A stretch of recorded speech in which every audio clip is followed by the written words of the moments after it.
Aramis Ramirez returns to Wrigley as the Cubs welcome in their neighbors to the north for the first of 4.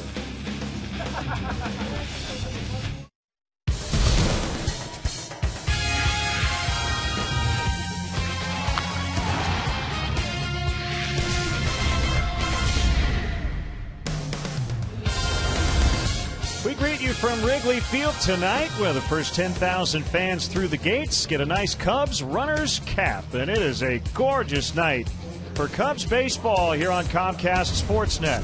The first of 4 as the Cubs host the Milwaukee Brewers. The weather has changed for the better. Along with Bob Brenly, I'm Len Casper. The Cubs just won 2 of 3 against the Rockies over the weekend. We've talked a lot about the home road splits. The Cubs have struggled away from home, but they've been really good here, especially since the latter part of June. Yeah, the beginning of the season, it was a little bit of a struggle here at Wrigley Field, and it happened exactly the way you hoped it would. Through the middle of the season, the team started to win some ball games here at Wrigley. 7 of 9 series since June 25th, and a big part of that is that last bullet point. Anthony Rizzo joined on the 26th of June. Coming up tonight, the Brewers are here for the final time this season, and they have had the Cubs number all year. They really have, Len. A lot of the numbers are very, very close when you compare the Cubs and the Brewers. Obviously, the wins and losses are lopsided, but you get down to that ERA. The Brewers have just pitched better this year, including that last series up in Milwaukee. Giovanni Gallardo and tonight's starter Marco Estrada with real good outings against the Cubs. Well, it's been a disappointing year for the Brewers, but offensively they've been carried by the usual suspects. And that guy, Jonathan Lucroy, 3 of his 8 homers this year have come against the Cubs. We'll have Cubs baseball next.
Indiana Lexus dealer who invites you to test drive a Lexus today.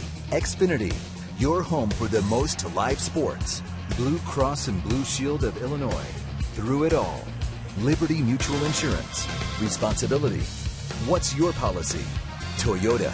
Right now you can get a lot for less at your local Toyota dealer, official partner of the Chicago Cubs. The new wireless receiver from AT&T Uverse. Visit att.com/freeyourtv. Rethink possible.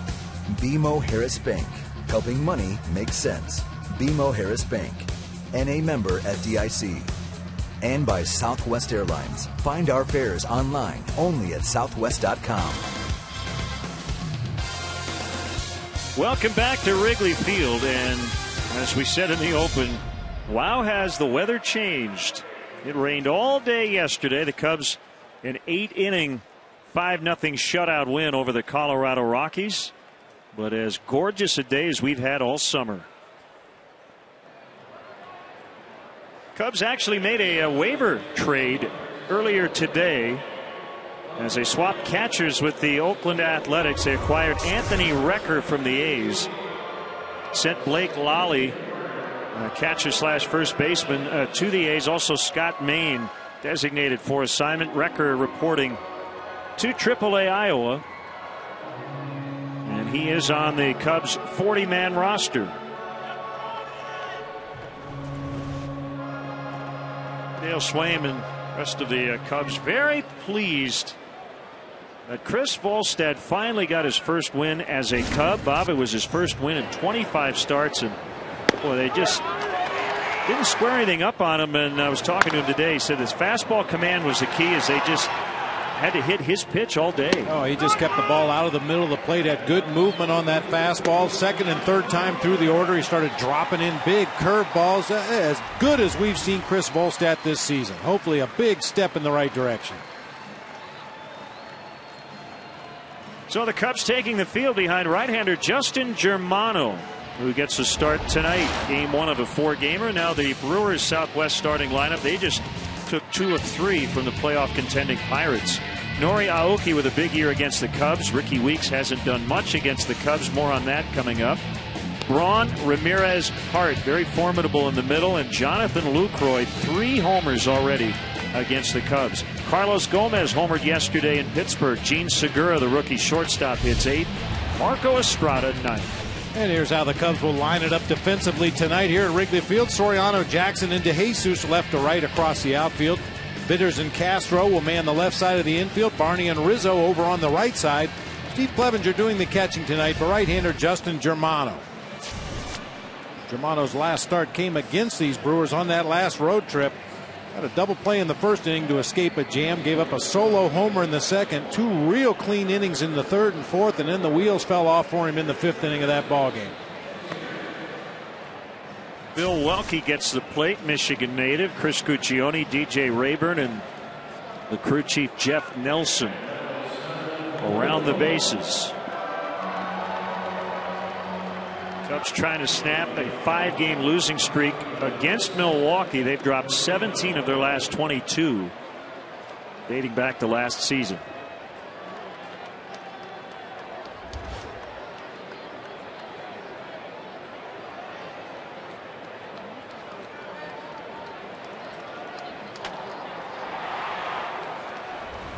So Germano is ready, and here we go. Fastball at 84 miles an hour for a strike. Soft wind blowing straight in from center field. Should favor the pitchers a little bit as Aoki slaps one into left field with that 2-handed backhand tennis stroke he uses. Clean single into left field to start the game for the Brewers. A lot of moving parts for Aoki, but gets on top of that ball, spanks it into left field. That's his job, just sprays it around, tries to find a way to get on base. That thin wind I was talking about, I don't think it's going to hurt fly balls too much tonight. Technically an east wind at 6 miles an hour. And Ricky Weeks swings at the first pitch. Rhett Jackson underneath. That's the first out. Aoki back to first.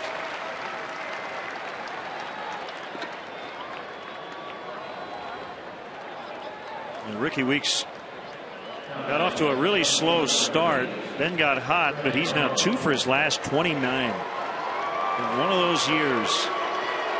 And now Ryan Braun, just as he was greeted in early April here at Wrigley Field, the Cub fans letting him hear it. Braun was 1 for 3 against Germano up in Milwaukee, a single and scored in that fateful 5th inning, but he was the guy that grounded into the double play in the first to get out of a jam.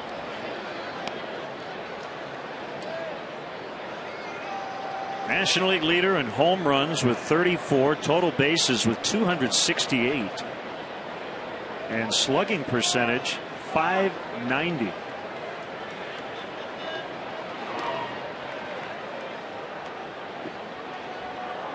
Going to win a triple crown, even though he is in the top 10 in batting average. He might win the home run and RBI titles in the National League.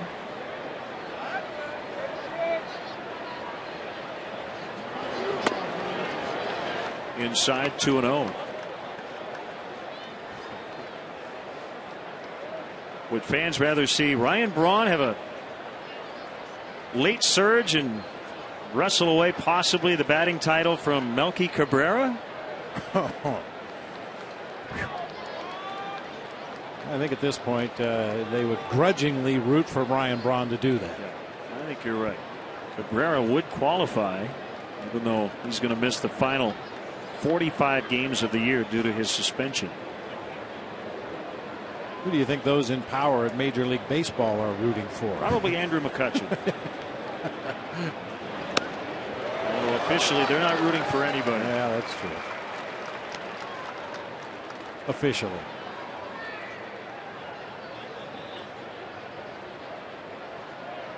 A tough year for the Brewers. They've had bullpen issues, but they still have a pretty dangerous lineup even without Prince Fielder in it.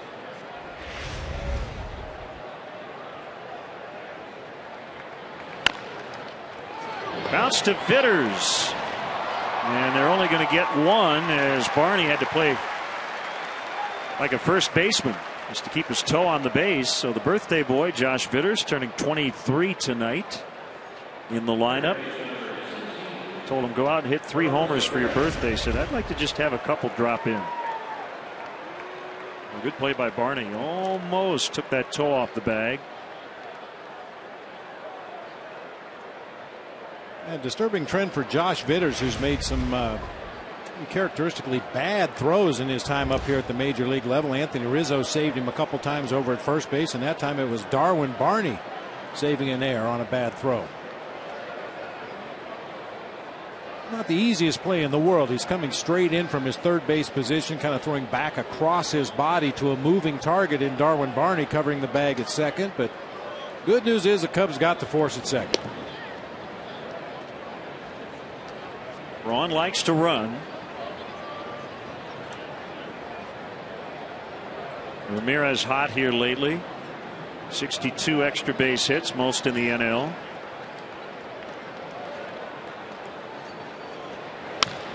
And he drills that one out into deep left, and it's going to be off the wall, right in the well. Braun coming around third. Ed Cedars going to send him. Relay throw by Castro, not in time. And the Brewers grab an early lead on an RBI double from Ramirez. A line shot off the wall. Well played out there by Soriano, but they just couldn't get Braun. All right, mistake pitch that time. 86-mile-per-hour fastball right in the middle of the plate to Aramis Ramirez. This is probably the best thing that could have happened on that pitch.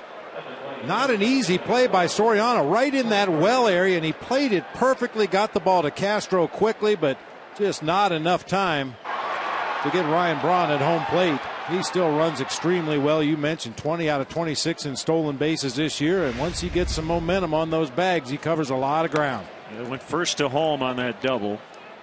And here's Corey Hart.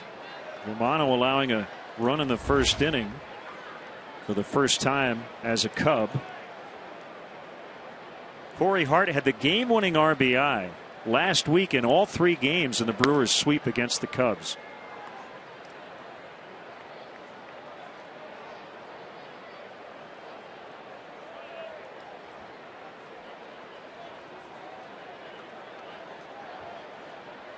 Not too many people in this ballpark know the swings of a lot of these guys and the tendencies of the Brewers hitters than the former hitting coach, the current Cubs manager. Dale joked earlier this year when these two teams hooked up that he wrote the scouting report on the Brewers.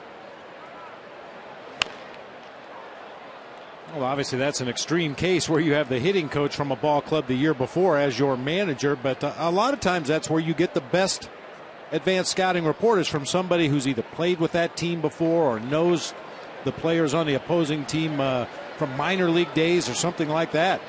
But Dale Swaim working with these Brewers hitters the last few years, he should know where the holes are in their swing. Knowing Dale's sense of humor, if we mention that to him, he'd probably say, well, maybe somebody else should write it. We're 3-10 against him. Got to execute, though, no matter what that scouting report says. Jackson will make the catch, and the inning is over. Ramirez, a run-scoring double with 2 outs. Brewers 1, Cubs coming up.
swing. The Jesus starts it. Josh Vitters will hit second. Anthony Rizzo, Alfonso Soriano, Starlin Castro. They've been locked in lately. 3, 4, 5. You have Clevenger catching. Brett Jackson, a very good series against the Rockies. Darwin Barney had the game-winning hit yesterday, and Justin Germano, the pitcher. The Brewers defensively tonight. Braun, Gomez, and Aoki left to right across the outfield. Ramirez, Segura, Weeks, and Hart third to first across the infield. Jonathan Lucroy behind the plate for right-hander Marco Estrada. I mentioned Estrada was really good in his start against the Cubs up at Miller Park last week. 6 innings, gave up only 2 base hits, 9 strikeouts in 6 innings of shutout baseball. You see his arsenal of pitches. Had everything working in that start up in Milwaukee. That was his first win of the year, in his 22nd appearance and his 16th start. And I'll tell you what, Len, Marco Estrada had to be good that particular night because Chris Russin was making his major league debut and only gave up 1 hit and 1 run over 5 innings. One of the hits Estrada gave up was a triple to Chris Russin, his first major league hit. One set of numbers to maybe look at throughout this series, and it will cover the next 4 days. For the Cubs offensively is to walk more and strike out less.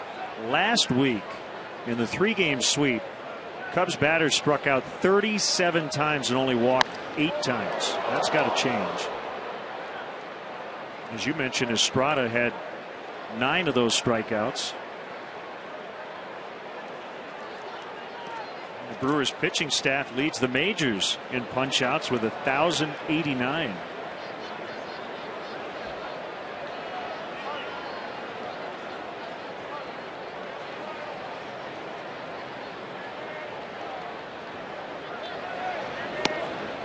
Swing and a miss on a change. 1-2.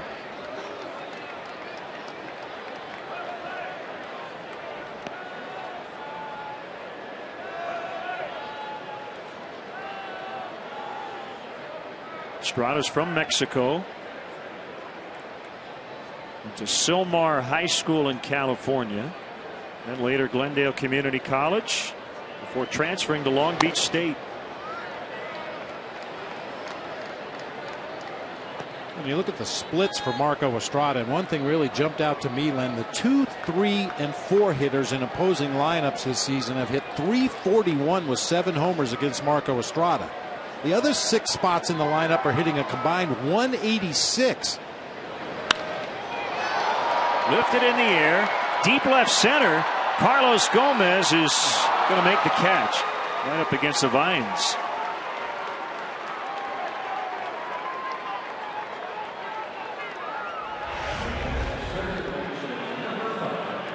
He was ready to jump if needed. Maybe just enough wind to knock that one down. Give Gomez a chance to make a play. Looked like it had a chance to sneak into the basket out there just to the left of straightaway center, but died in the Brewers center fielder's glove. Josh Vitters on his 23rd birthday. I have to ask you this a lot. And barrel of the bat went flying, and a fan actually caught it. Oof. It's dangerous. That was an odd one because the barrel split lengthwise down the bat. That barrel piece was kind of fluttering as it got over there to the bleachers, but a nice play by that young man to save the platoon. He's got a hole in his t-shirt. Hopefully that's it. Make sure you don't get any splinters.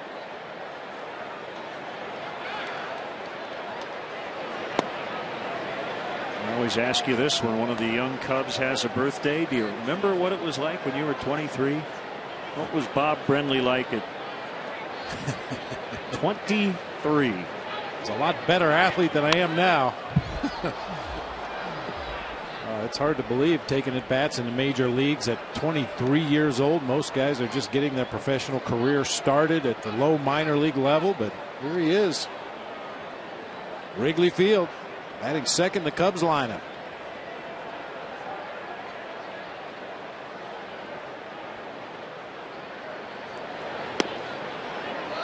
One missed low, and it's 2-2 with Rizzo on deck.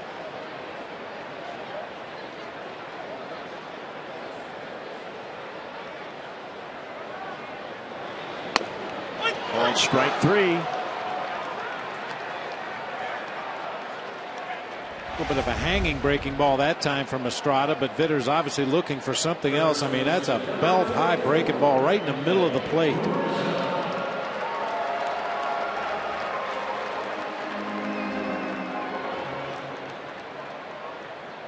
just can't afford to take that pitch with 2 strikes. You know it's close enough to the strike zone that it might be a called strike. Be a little more defensive in those 2 strike counts. Grind those at bats, as Dale Swaim says. Swing and a miss by Rizzo.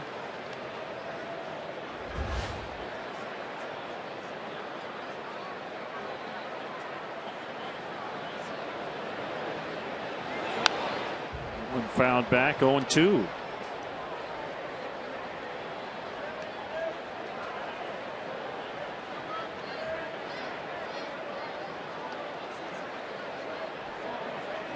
Count 5 strikeouts looking among the 9 for Estrada in that last start against the Cubs.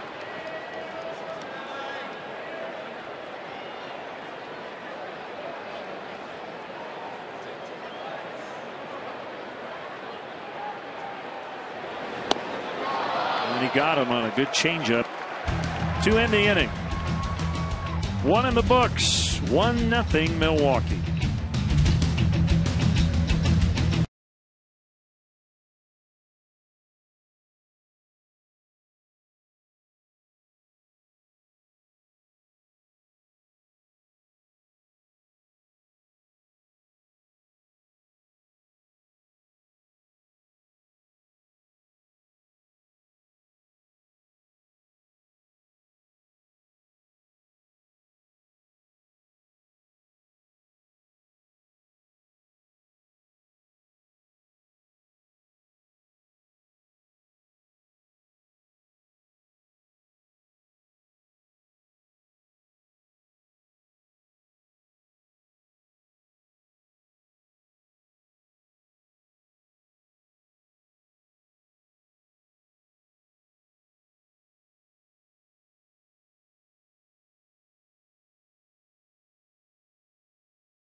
Cubs Club, the official fan club of the Chicago Cubs.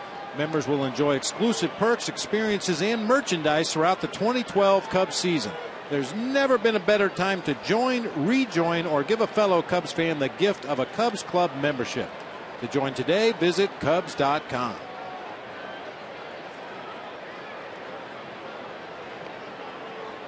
Second inning. Catcher Jonathan Lucroy, who knocked in 6 in that series last week. He went 3 for 3 yesterday, hitting a robust .333.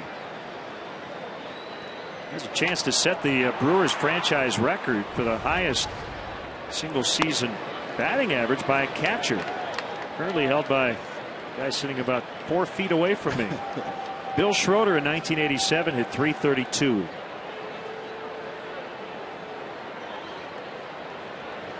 Mentioned Dave Nielsen last week. He's on that list. Ted Simmons at .308 in 1983.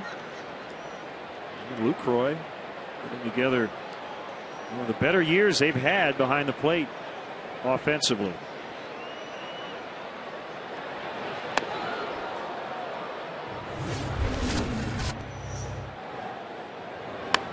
This time they matched up.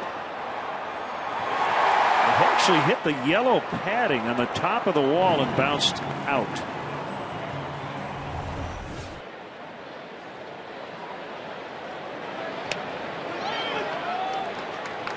Curveball for a strike, 2-2. I'm sure Brewer fans and all those Brewer teammates sitting in that first base dugout wonder where they might have been had Lucroy been healthy all season long. He's been a force offensively, not just a nice lineup filler. He's been a force. With that boxer's fracture in his hand, they really missed him when he was on the disabled list. Well, you're right. I mean, his on base 386, slugging 551.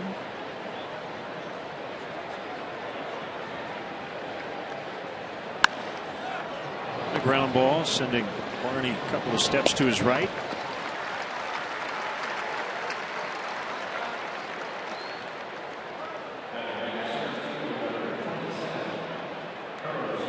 If you're a team that has an everyday catcher, and there are not a lot of major league teams that really heavily rely on one guy behind the plate to catch 135 or 140 games a year, but when healthy, Lucroy would be that guy. And I think when you lose an everyday catcher, it upsets your team chemistry and the flow of the game and the way the pitchers work on the mound, the way the bunt defense plays are called. Everything is just a little bit off because you don't have your regular guy back there. Good point. Gomez, that one knocked down by Bitters, and that'll be an infield hit for Gomez.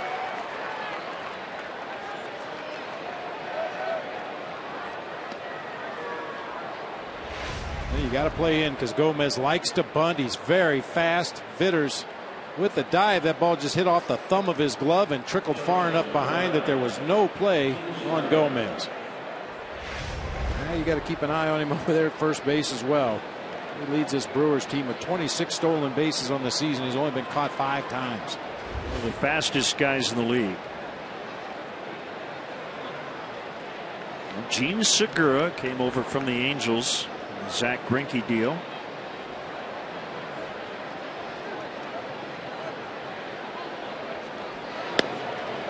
He looks at a strike.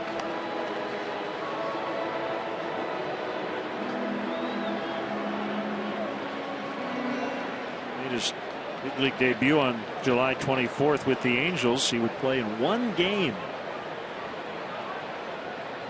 with the Angels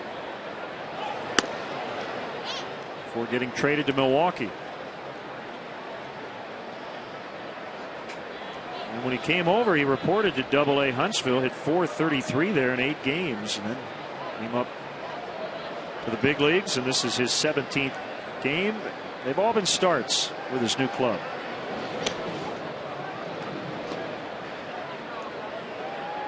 I think another big loss for the Brewers, Bob, early in the year, Alex Gonzalez. Absolutely. In early May went down with a torn ACL. Yeah. Real steady guy. Banged probably 10 to 15 home runs. As good defensively and as steady defensively as anybody in the league.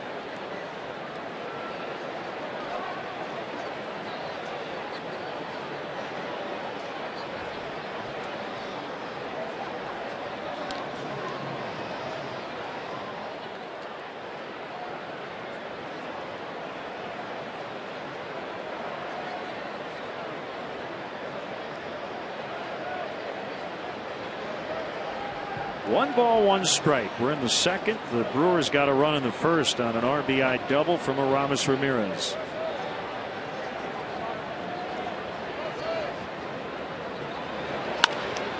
Back to Germano. Nice play. Barney with the throw late. A little bit of a stutter step over the bag for Barney. Couldn't get a ton on that relay throw, so they only get 1 out. And Germano ends up turning to his right after he catches this ground ball right there. That takes a little extra time to get the ball to the middle infielder. Darwin Barney does everything he can to try to complete the double play, but just not enough time.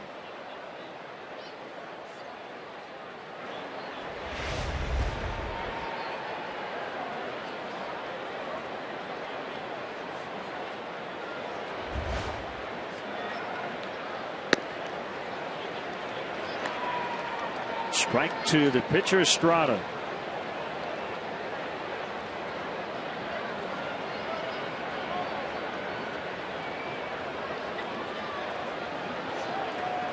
Down at third base, coach Ed Cedar. I'm not sure Cedar even looked at him. 2 out, swing the bat. That's right. No tricks here. I got nothing for you. See it and hit it.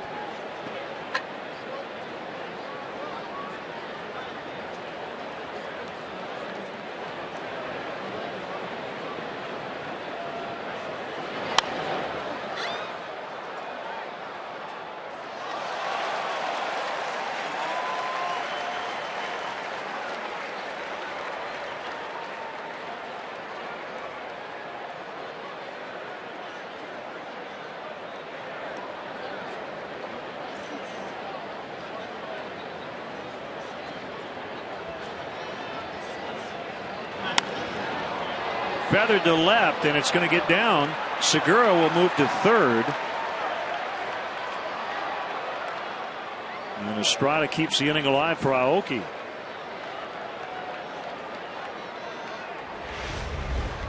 Boy, feathered is a good way to describe that. A breaking ball in the middle of the plate, 68 miles per hour. Estrada got fooled. He's out in front a little bit, but gets just enough to get it over the infield in front of Alfonso Soriano.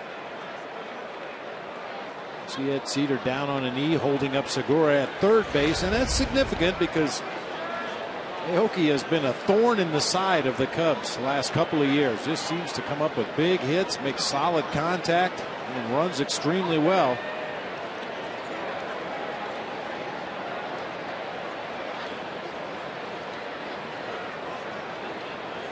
Germano to step off and alert him to the fact that Anthony Rizzo is going to play a few steps off the bag down there at first base. He's not going to hold on Marco Estrada.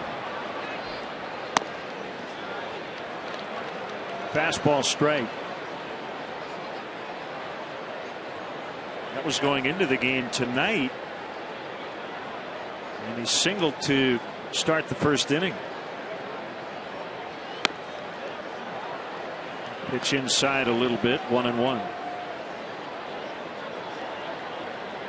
Germano has had a lot of minor league time. In the big leagues, he's 10-23. He has 95 minor league wins. Over 200 career starts.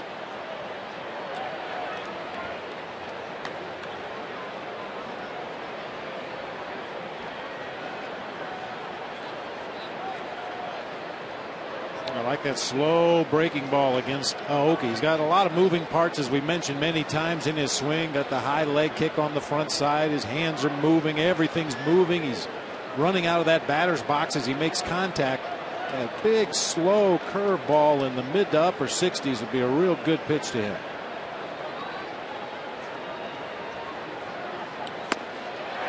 Swing and a miss on a fastball at 86. They strand runners at the corners. Midway in the second, 1-zip Brewers.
Being able to give that experience to your best clients when the Cubs are on the road.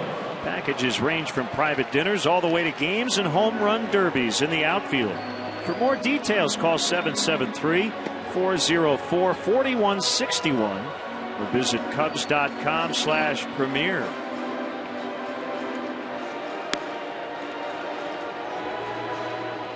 Soriano, Castro, and Clevenger due up against Marco Estrada. Now, what a night. Absolutely perfect here, Wrigley Field. Just enough of a breeze to move the air around a little bit. Very comfortable temperatures.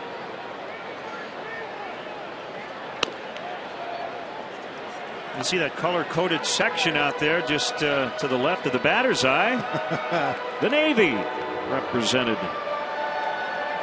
Great to have them here. Absolutely. If you really want to turn Wrigley into a home field advantage, we should have all those guys move over in the batter's eye while the Brewers are hitting. So they have to pick up a white baseball out of all those white Navy uniforms. Well, there was a time, a long time ago, when they had the bleachers go all the way around and you could sit in that section. I can't imagine that was very popular among the players, but that didn't last too long. 1 ball, no strikes on Soriano.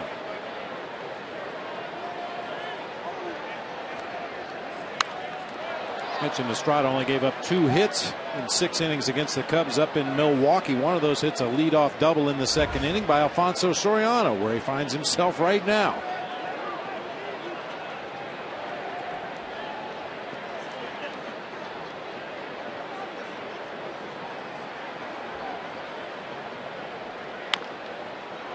Dribble toward third. Ramirez will pick it up and get his former teammate. 1 away.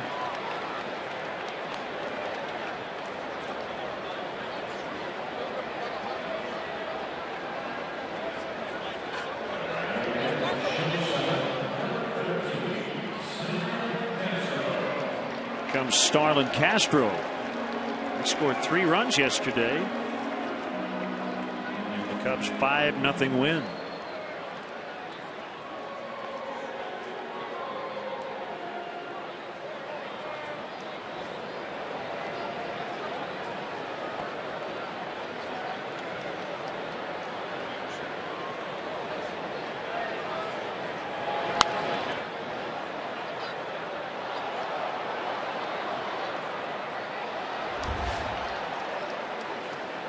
Well, that big series starting tonight in Pittsburgh.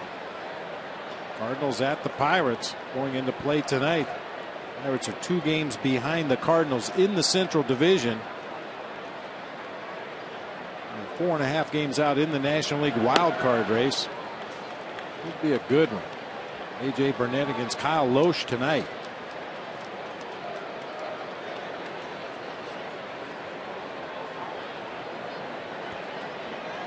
Cardinals playing a lot better than the Pirates here lately. That's a strike, 1 and 2.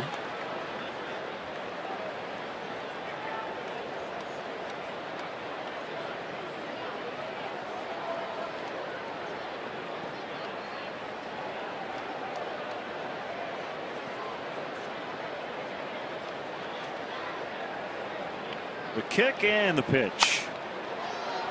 Foul pop off to the right.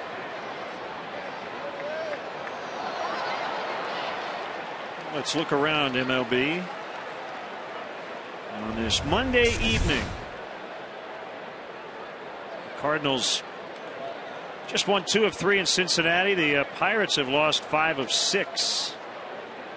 And the White Sox in Baltimore tonight after a 6-0 homestand against the Yankees and the Mariners. Drilled out into deep left. Caught by Braun. Line shot out.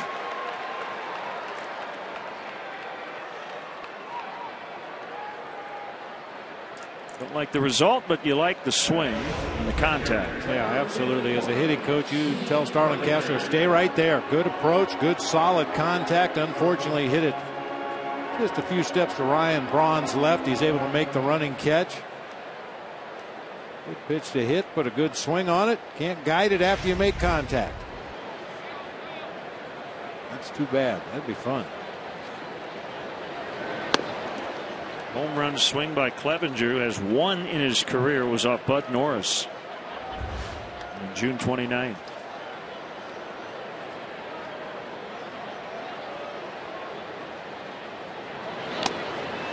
Bob Dale talked earlier this year about Clevenger having a slump-proof swing. What's kind of going wrong for Steve? Well, I think coming back from that oblique injury, first of all, anybody that's ever suffered an oblique injury, it is an extremely painful injury to endure and to come back from. Deep center. Gomez takes a look back, and it is off the wall right in the middle of the ivy, and it's a double. And Clevenger just missed his second career homer. He crushed that one on an 0-2.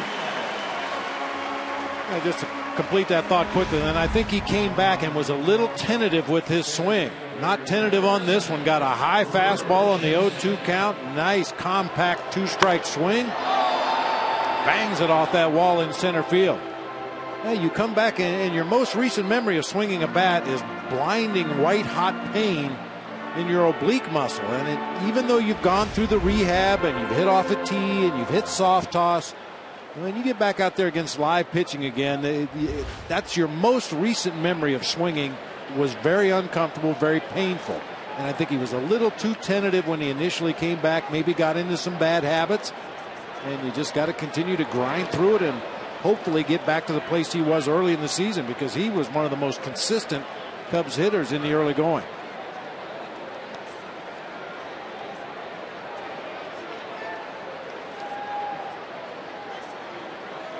Couple of homers for Brett Jackson over the weekend against the Rockies.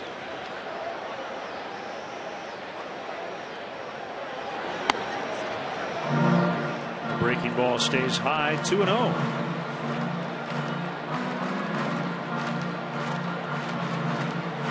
You mentioned the wind. We should reiterate, don't let the east wind at 6 miles an hour fool you tonight. I think it's going to knock down much.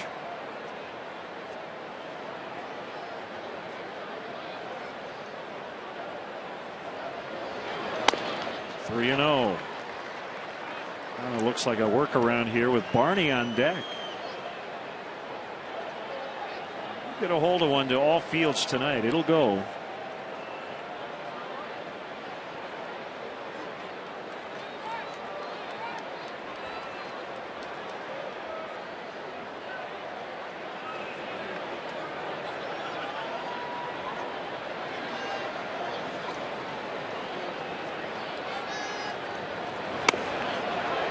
Ball 4.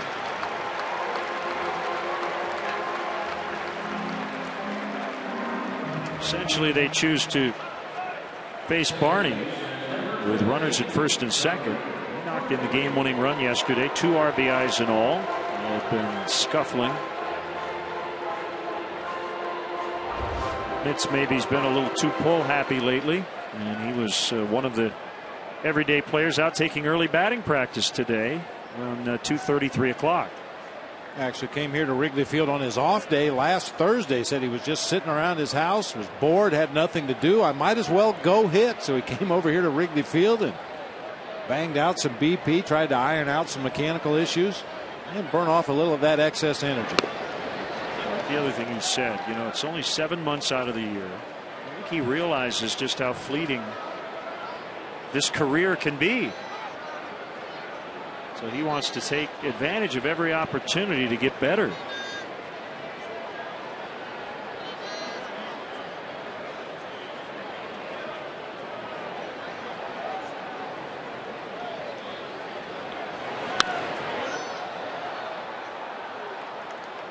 And you're going to see Barney, when he's going well, foul a lot of balls over to that first base side. He wants to let that pitch get deep into the zone.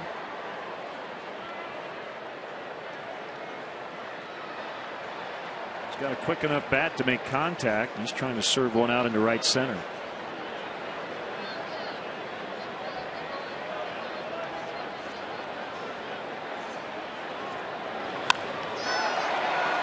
This is going to hold up for Gomez, struggling a little bit here as we are right at dusk. Sky still not completely dark. Cubs strand 2 and trail 1-0 after 2.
Tribune writers, sports stars, and celebrities join host David Kaplan to discuss the day's hottest sports topics and set the table for the night ahead.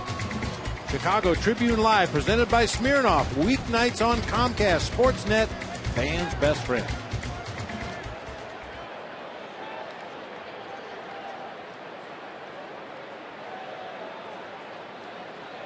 We start the third with the Brewers leading 1-0.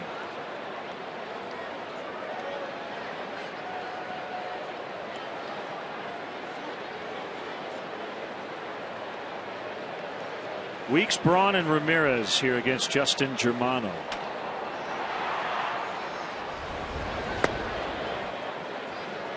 Breaking ball is outside for ball 1. Oof. Well, the Cubs have been fortunate in that they've handled Weeks. But other guys like Lucroy, Braun, and Hart, and Aoki have hurt them. They really haven't needed production from Ricky Weeks so far this season against the Cubs. They've been getting big numbers from those other guys you mentioned and Aramis Ramirez. Coming up with some big base hits.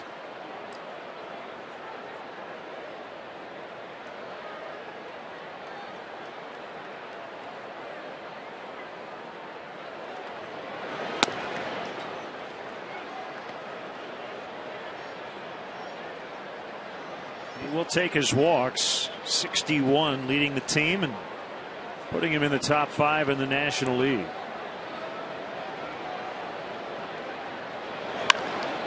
And he lines one into left, so just the third hit of the year for Weeks versus Chicago.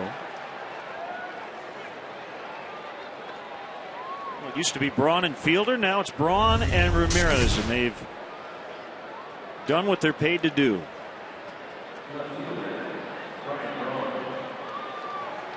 Dale Swaim says Ryan Braun probably the best hitter he's ever seen.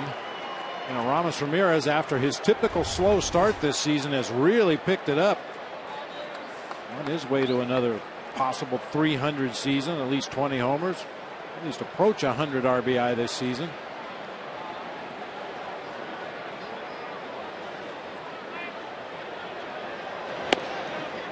Braun won the MVP last year, putting up big numbers once again, but you really don't hear his name in the conversation. A lot of that has to do with the Brewers being 8 games under 500.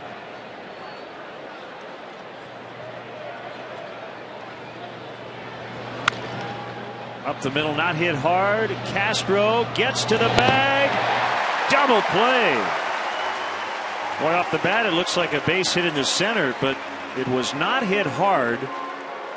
And Starlin was able to get both guys. Yeah, just a little dribbler jam shot right over the mound. Castro gets to the ball, has to change directions, hits that bag with his right foot at the same time he's leapfrogging over the sliding Ricky Weeks. If the Cubs learned anything in that series in Milwaukee, it's be careful at second base when Ricky Weeks is the runner, and that time Castro avoids him and relays on to Rizzo for the double play.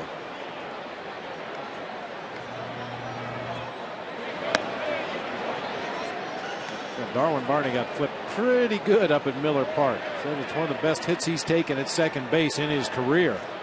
Ricky Weeks loves to break up those double plays.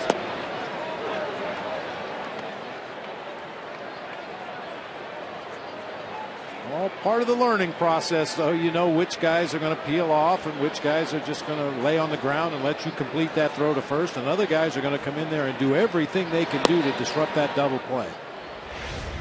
This was actually a pretty straight in slide by Weeks that time. Only the very tail end of it when he got to the bag and kind of raised up out of his slide, forcing Castro to jump over him.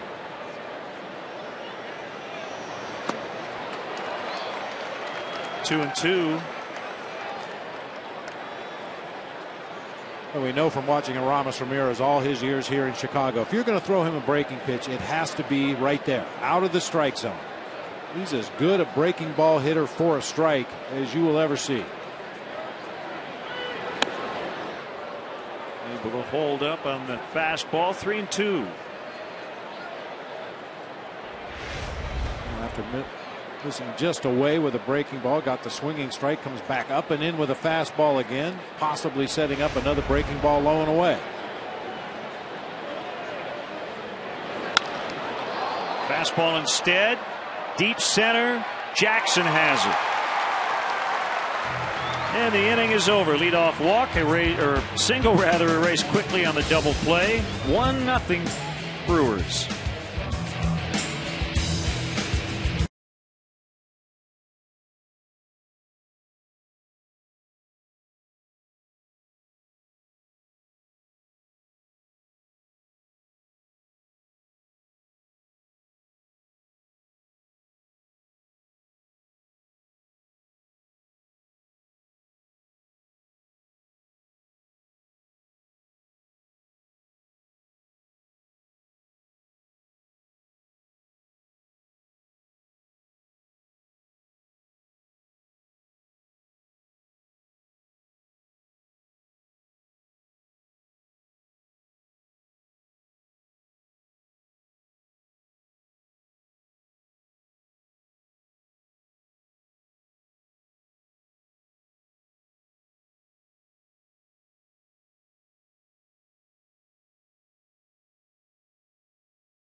Suite level.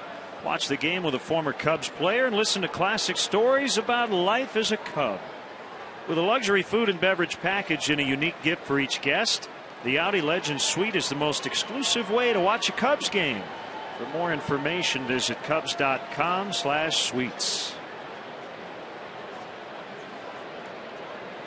As Justin Germano digs in, bottom three, 1-0 Brewers. A good look from behind home plate. And the first pitch strike. Well, we mentioned Josh Vitter's birthday, but happy birthday has to go out to our good friend Sean Day, who works in the media dining room. The big 2-7.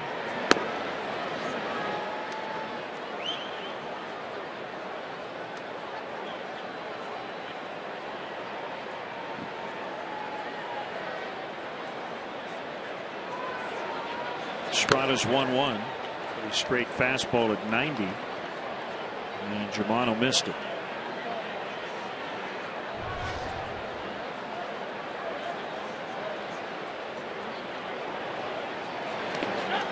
And after that pitch, 3 strikeouts, first time through for Marco Estrada. Hey fans, join the Twitter buzz right now at hashtag Cubs Talk.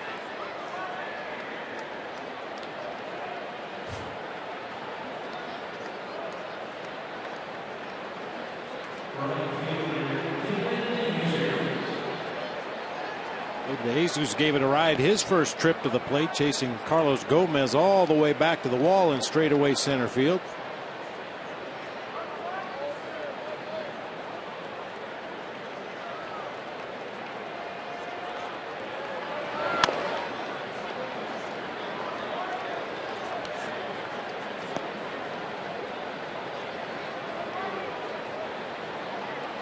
Strike on him. So consistent with that routine before he gets in the batter's box. We've taken a look at it in games past. Does the same thing before every pitch. He's going to hold that bat straight up in front of himself. Look at the trademark. A little half practice swing before getting in the box.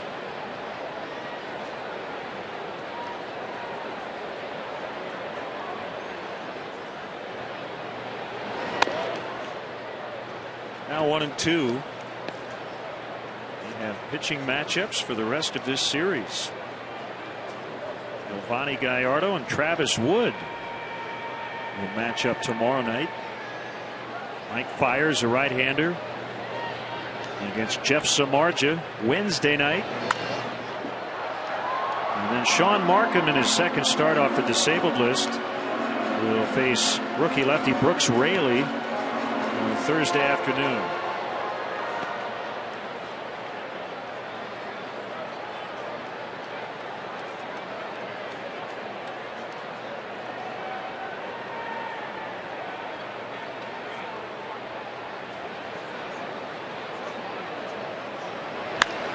And a base hit on a 1-2 offering. And DeJesus will make the big turn. He's going to have to hold as Gomez got to it quickly and fired a strike to second. I think both Cubs hits have come with 2 strikes. Didn't Clevenger's come on an 0-2? Clevenger's was an 0-2 high fastball. That time David DeJesus with a ringing single into right center field. Ball's just on the edge of the strike zone, about belt high out over the plate. As he's done most at bats this year, David gets the barrel on it, hits that ball hard toward right center field.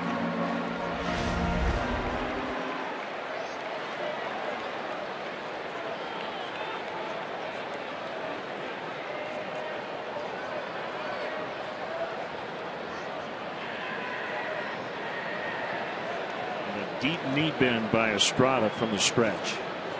Here's a pitch to Vitters outside.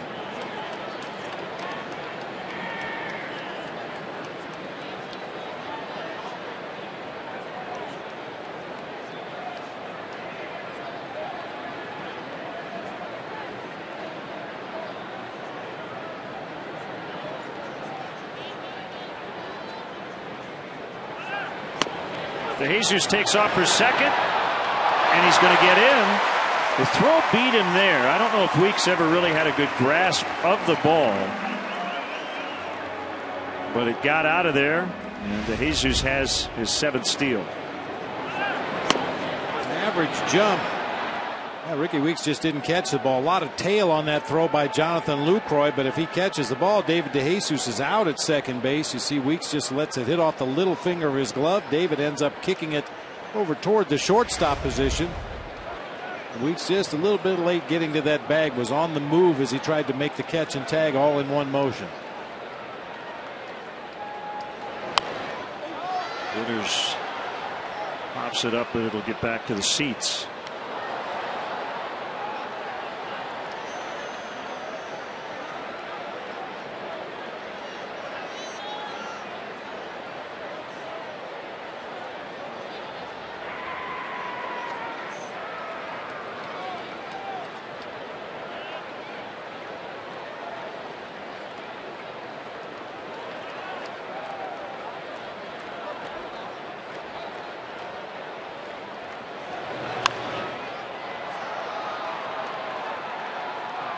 Weeks calling for it. 2 outs. One final from earlier today. The Red Sox beat Kansas City 5-1. So they win 3 of 4 in that series.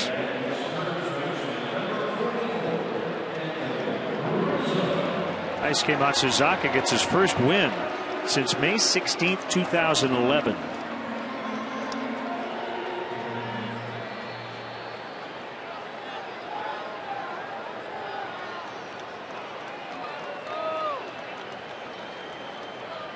Off the disabled list to beat the Royals.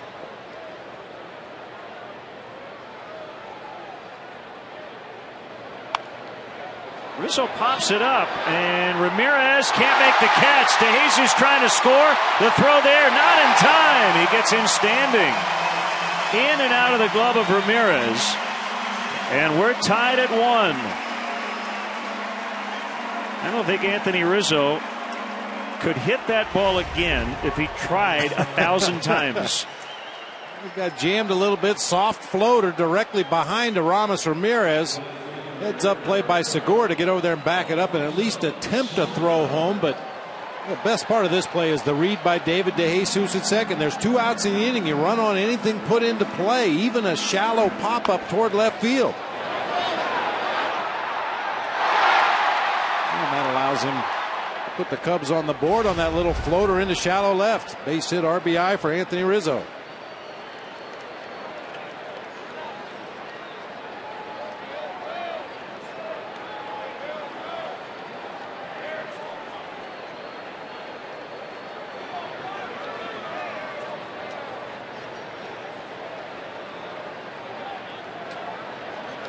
One 1-0 on Soriano.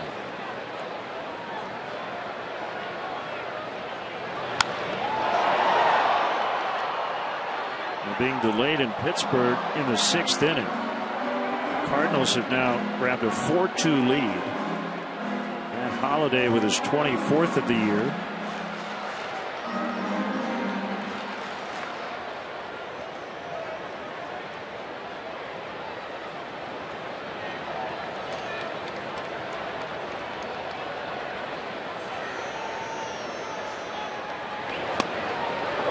It's a strike on a slider. Brewers just came from Pittsburgh where they took 2 out of 3, and talking to members of their traveling party, they said it was quite a sight. The ballpark was sold out for all 3 of those games in Pittsburgh.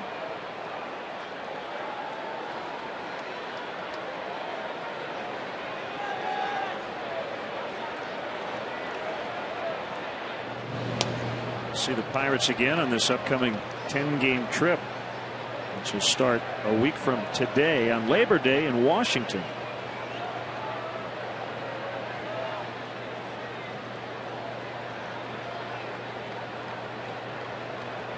I don't think we've missed a holiday in Washington the last 3 or 4 years.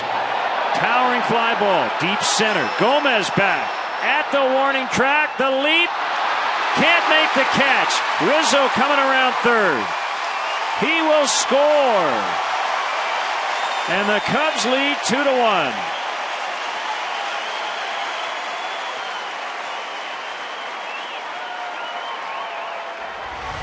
That ball was in the air a long time. A hanging breaking ball from Estrada. Nice adjustment in mid-swing by Alfonso Soriano to slow himself down. Gomez looked like he had a shot. He just missed that ball. That ball very nearly hit him in the face. Came underneath his glove, and Anthony Rizzo, much like David DeJesus, with 2 outs in the inning, run. Don't watch the ball. Pick up your coach. All the way from first base.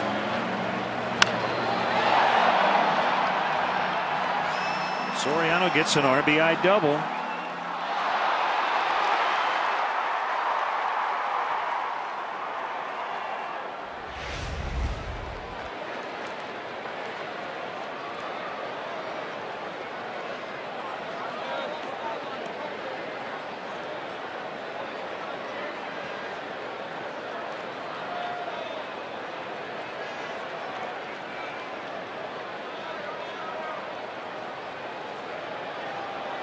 Castro takes ball one.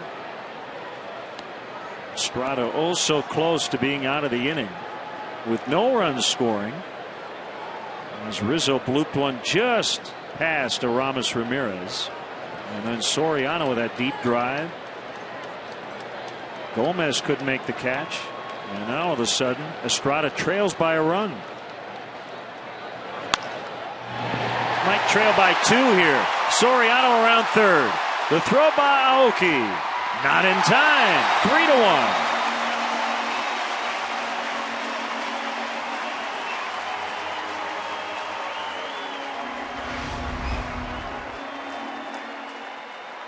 Nice piece of hitting on a fastball right on that outside corner. Just shoots it through the right side of the infield. I'll tell you, Alfonso Soriano running as good now as he has all season.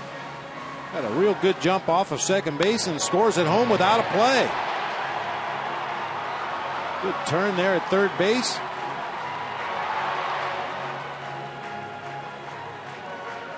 Four-seam fastball rotation headed for that outside corner. Castro intercepts it, drives it through the right side. Nice piece of hitting once again. Two really good at bats already in this ball game for Starlin Castro. First time up, he lined out to Ryan Braun in left field, and that time a clean single through the right side. Estrada just got a visit from former Cubs coach Rick Kranitz.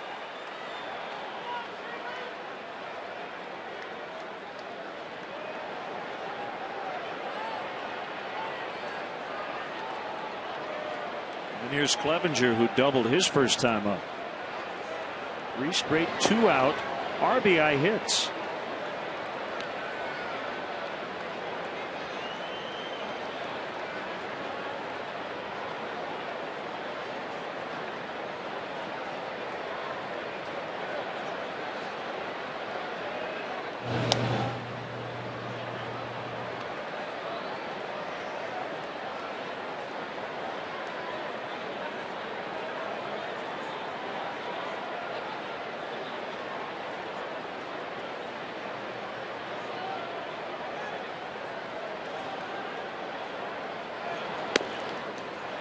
Oh, 2.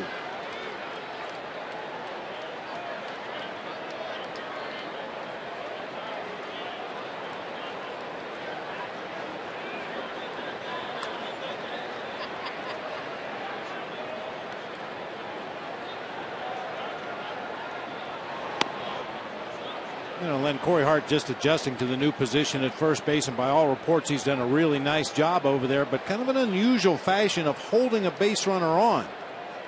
Most of the time you'll see that right-handed first baseman plant his right foot against the bag, but Corey Hart is a good step, a step and a half in front of and off the bag at first, trying to hold the runner on the bag. I guess I assumed on a throw to the left side of his body he would turn his back to the runner and go to the base and try to apply a tag, but kind of an odd looking way of holding on a runner over there.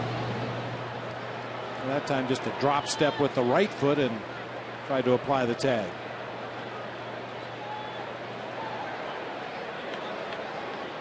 One huge advantage a left-handed first baseman has over a right-handed throwing first baseman, the ease with which you can make that tag at first base on a pickoff attempt.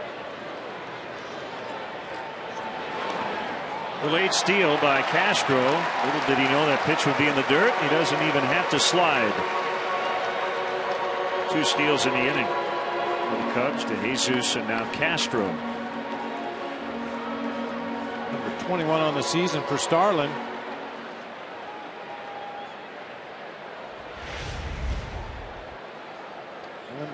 Just one big shuffle step and then a break for second base. Some runners will take 2 shuffle steps and then break for second. The idea being you don't go right away.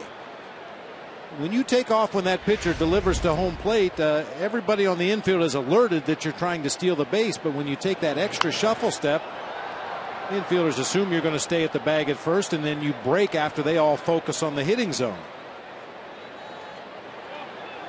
I always felt that a delayed steal was more trying to take advantage of the middle infielders and occasionally the catcher who may drop down to a shin guard after receiving a pitch than it was running on the pitcher.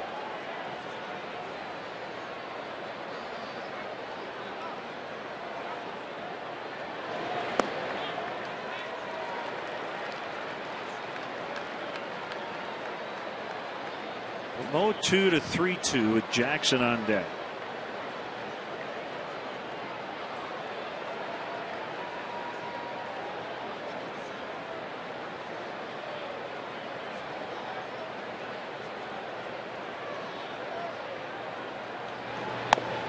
All 4 and the inning continues. I'll take one more look at that delayed steal and watch the middle infielders. If Starlin breaks right away when Estrada picks up that front foot, one or the other will break to cover second base. But you can see Ricky Weeks was not in a position to cover second. Gene Segura got a late break toward the bag. Even had Lucroy received that pitch cleanly, it was going to be tough to throw him out at second base.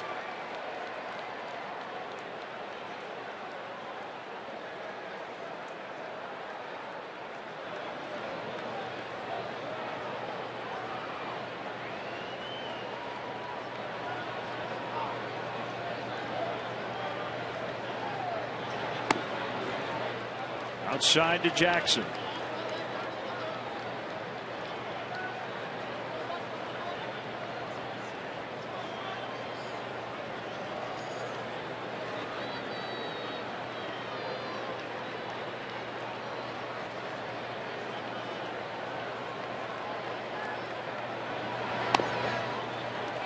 It's again. Cubs putting Estrada through the meat grinder here in the third inning. Can't get that third out.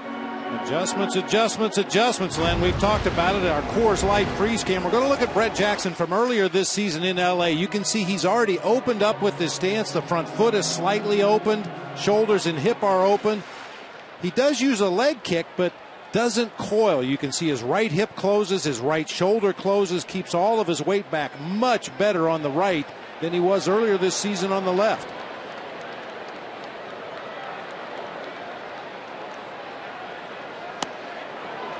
Well, we talked about that earlier, and Dale Swain kind of confirmed it, that the numbers in a small sample size in a year like this for Jackson and Vitters are not quite as important as the ability to make adjustments, the bat speed, just how you handle things at this level. And I think that's a good example of Brett Jackson making the needed adjustments. And when I asked Brett about it, he said he feels like he's in a better position to identify the pitch and wait a little longer. You mentioned Darwin Barney letting the ball get deep into the zone. As that one gets behind Lucroy, both runners will advance.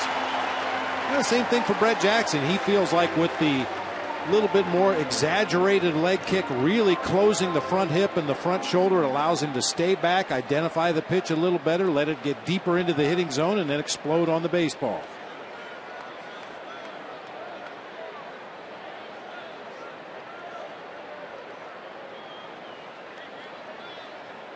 Now, the previous leg kick that he had was basically just lifting his foot up a little bit and putting it right back down in the same spot. There really was not much of a weight shift or a weight transfer onto the backside.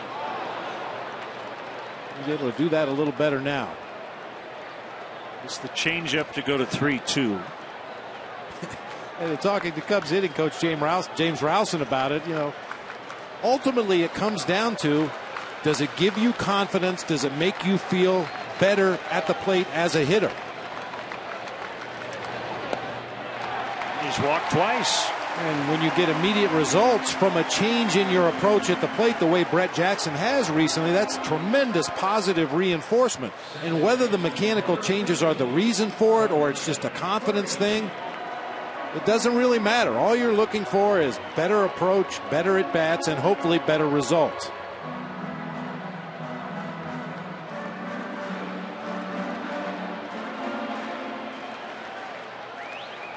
AT&T U-verse Multiview. Bases loaded. 5 straight Cubs have reached after 2 were out.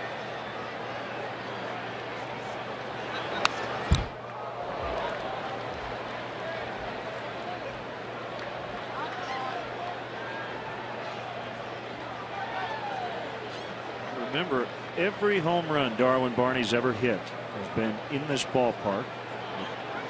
He's never hit a grand slam.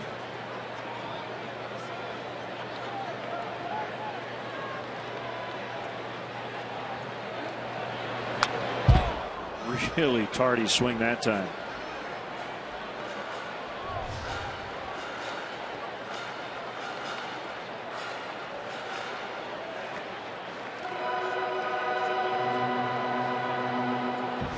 Livan Hernandez gets up in the bullpen.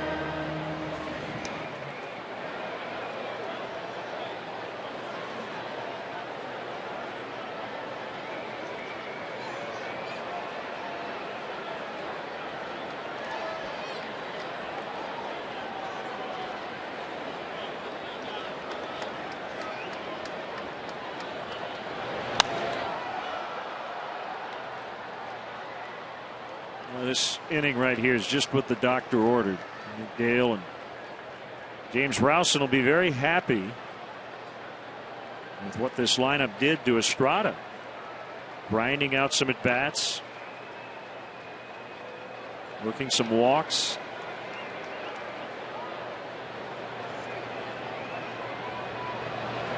As Barney takes a called third to end the inning, so they leave the bases loaded, but they send all 9 to the plate, and 3 score. Rizzo with the blooper. Soriano to deep center, and then Castro into right.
The Cubs have the lead.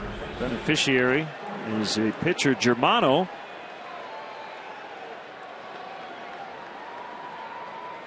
Will face Hart, Lucroy, and Gomez.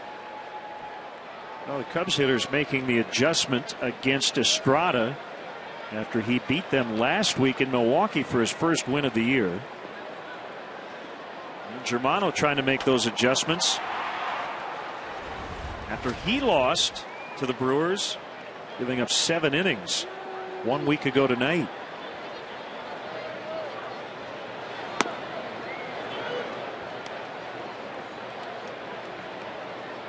Official score, Bob Rosenberg's changing the scoring on the DeJesus stolen base in the 3rd inning. Ricky Weeks has been charged with an error instead. So that makes all 3 runs unearned.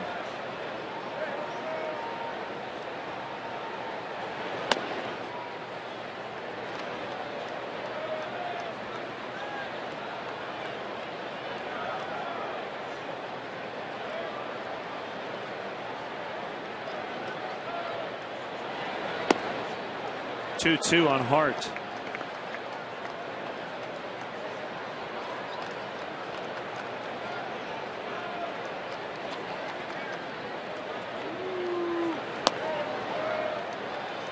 Curve is low and outside. 3-2. Lucroy next. Germano working fast. Doesn't throw hard, but he works quickly. Got him on a curveball, and Hart knew it. It is such an off-speed breaking pitch. Hitters get out on that front foot like Corey Hart does. They see that ball up around shoulder level. And then the rotation and the off-speed drops it right down into the middle of the strike zone for a called strike. Just loses everything. All the weight out on the front foot. His hands come forward. He's got nothing left to swing with. Well, that's a great look at the tumbling action of that pitch.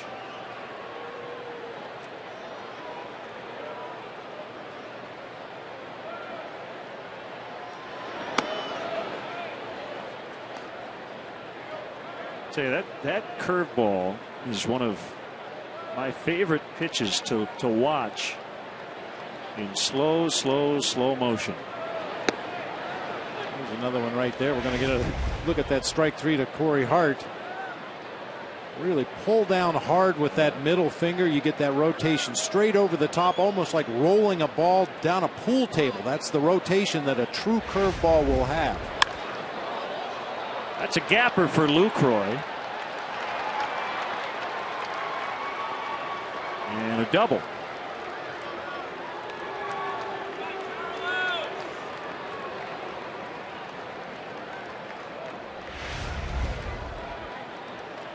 That tailing fastball just comes right back into the heart of the zone at 86 miles per hour, trying to nip the outside corner, but caught too much plate that time. And Jonathan Lucroy is not a guy you can make mistakes against this year.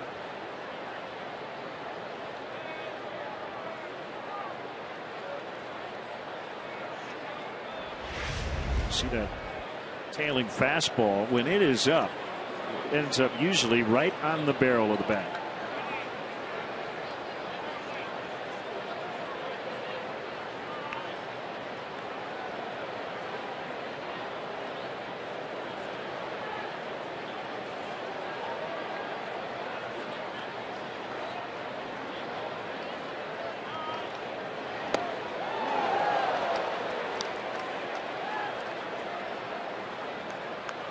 Is already with a career high 13 home runs. He was trying to make it 14 right there.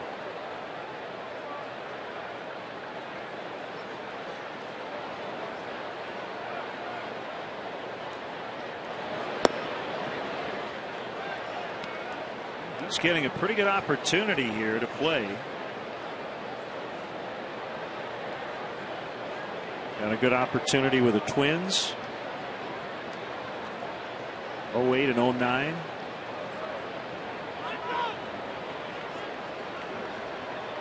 Got traded for J.J. Hardy prior to 2010. Clevenger will talk it over. Now, Gomez is a real intriguing guy, isn't he? And he's got tools that other guys don't have. Ridiculous speed and athleticism. Just hasn't been able to put it all together. Career .244 hitter. And very much a free swinger, rarely takes a base on balls. His speed is by far his best asset, but occasionally he makes the miscue defensively in the outfield. We saw him miss that fly ball to left center field off the bat of Alfonso Soriano. Looked like a very catchable ball, just jumped too high. The ball went under his glove. But that being said, we've also seen him make some amazing running catches from gap to gap. When he's really got to use his speed, he's fun to watch. Soriano coming over to his right. It's out number 2. Lucroy back to second.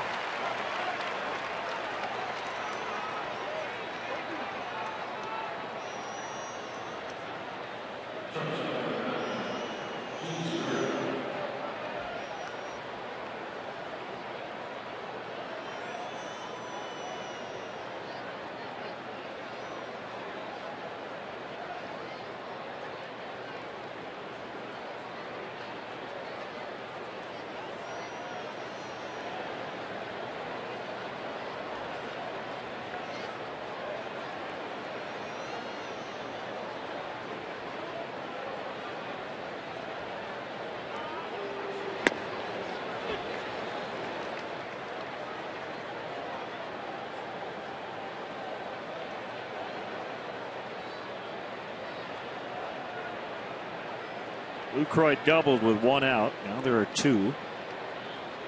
Runner's cap night here at the ballpark. Got to get my hands on one of those. When they come out with the power walking caps, I'll have to stand in line for that one. But you're a runner. You need one of I those. went for a run today. I could have used it.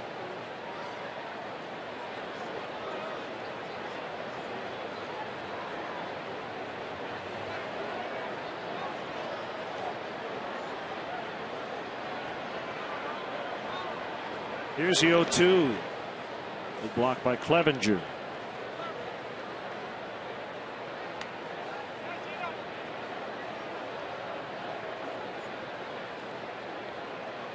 Orioles just tied the White Sox, so they're 2-2 as they head to the 7th. Camden Yards. Big game for both teams. You don't want to be in too many close games with the Orioles. They're 23-6 in 1-run decisions.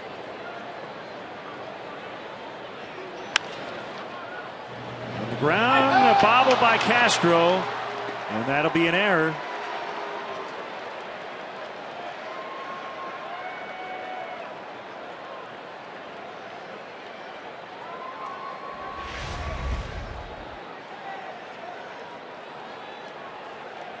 Just got his hand a little too involved with the glove that time. Just popped out.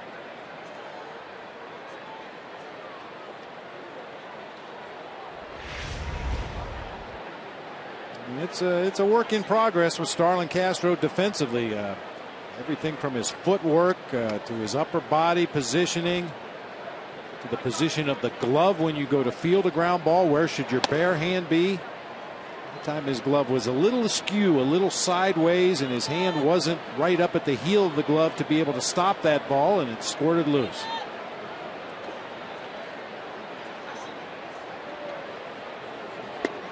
Estrada 1 for 1. Yeah, Len, this is something you didn't see very often when he was a player, but now that he's a special assistant to the general manager, former player of mine, Craig Counsell, sitting in the stands right in the middle of your picture there, eating pizza. Castro gets another opportunity, and he throws out Estrada.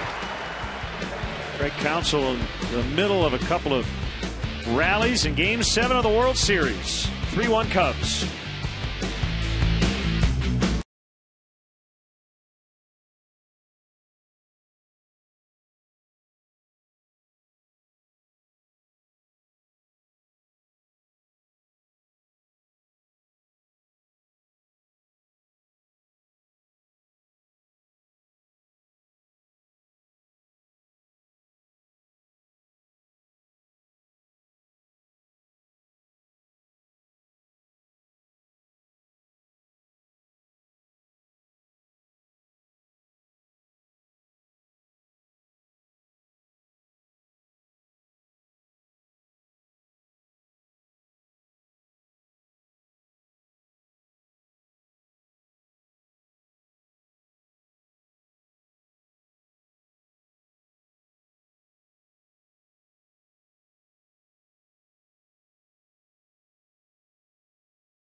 Field, they were extremely busy. This has to feel like an off day for them.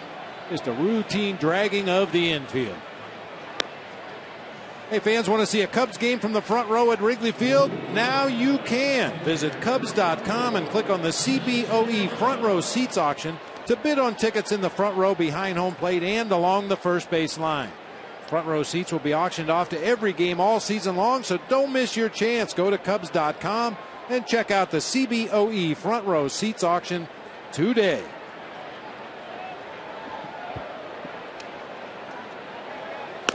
It'll be 9-1-2 for the Cubs. Justin Germano, the pitcher, to lead it off, followed by David DeJesus and Josh Vitters at the top of the order. Cubs pushed across 3 in that bottom half of the third inning. Some really good at bats, 4 base hits, producing those 3 runs, along with a couple of walks in the inning.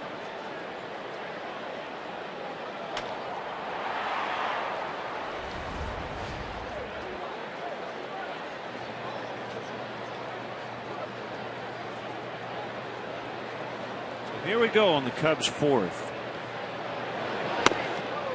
Germano swings and misses.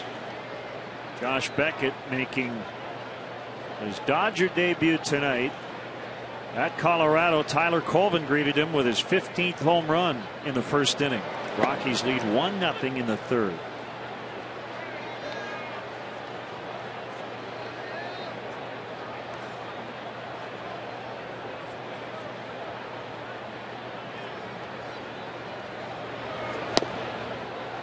Strike 3.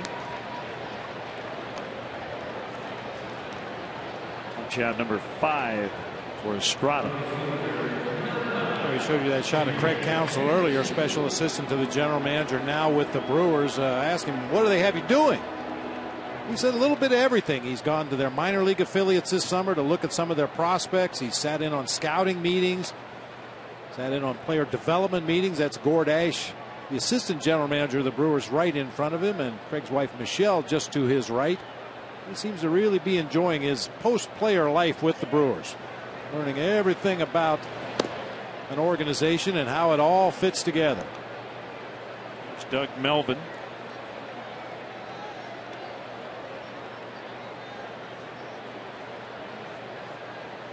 Well, he drove in the game-tying run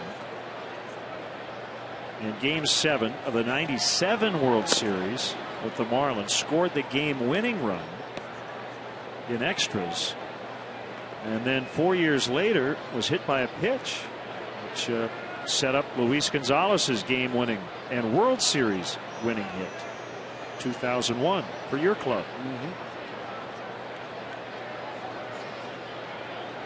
How many guys can say they were on 2 World Series clubs, but right in the middle of 2 huge rallies in Game 7 to win it?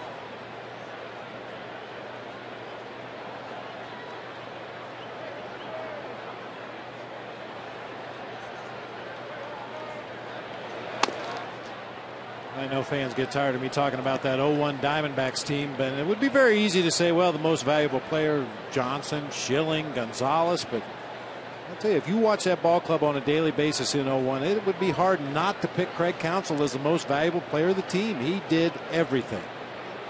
He hit in just about every spot in the lineup. When we needed a leadoff hitter, he hit leadoff. If we needed a third baseman, he played third base. If we needed a second baseman, he moved over to second, played short. I think he played a few innings at first base that year. David DeJesus kind of at bats. Every time he went to the plate, it was going to take 5 or 6 pitches to either get him out or get him on. Well, I remember one series in Florida. I believe it was during that year, maybe the year after, as DeJesus swings and misses.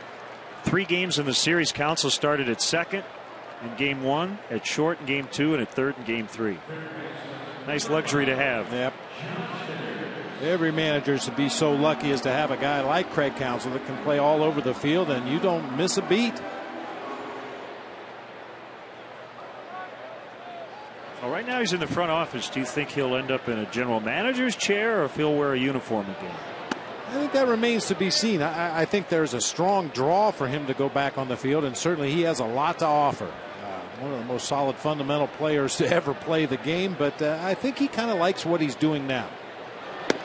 Very similar to what Jim Hendry did with Greg Maddux. Bring him on board and involve him in everything, every aspect of the organization.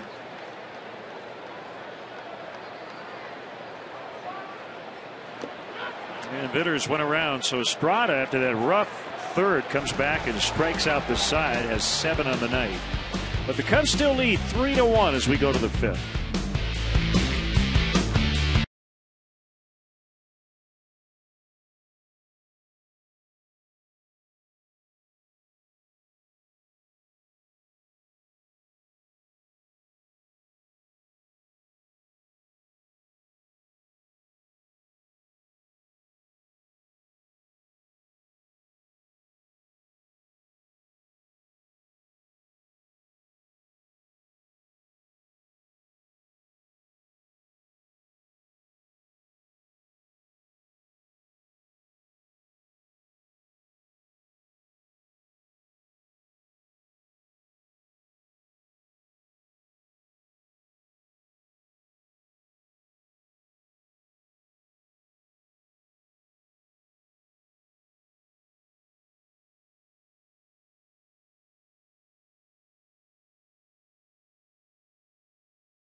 And who is the Brewers' all-time leader for home runs by a switch hitter?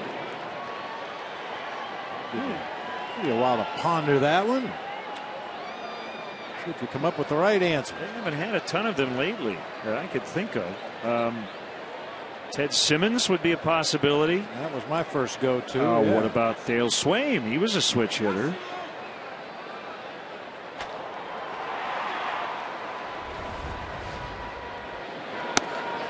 I'm going to guess it's not Mike Felder. That wasn't Tiny's thing, hitting homers.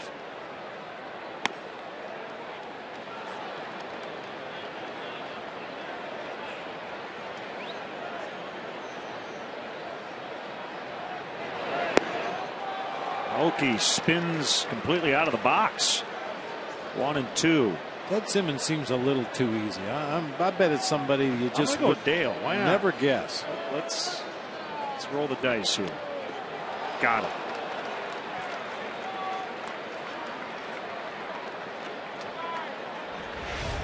That was some ugly looking swings that time by Aoki. A lot of off-speed breaking pitches falling out of the batter's box. There's that curveball rotation once again.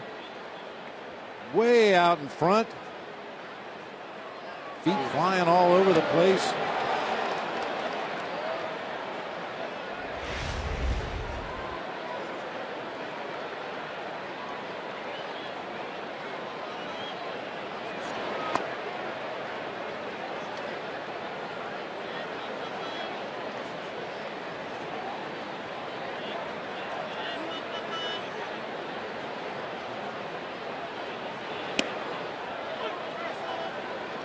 Just in the outside corner, 1-1.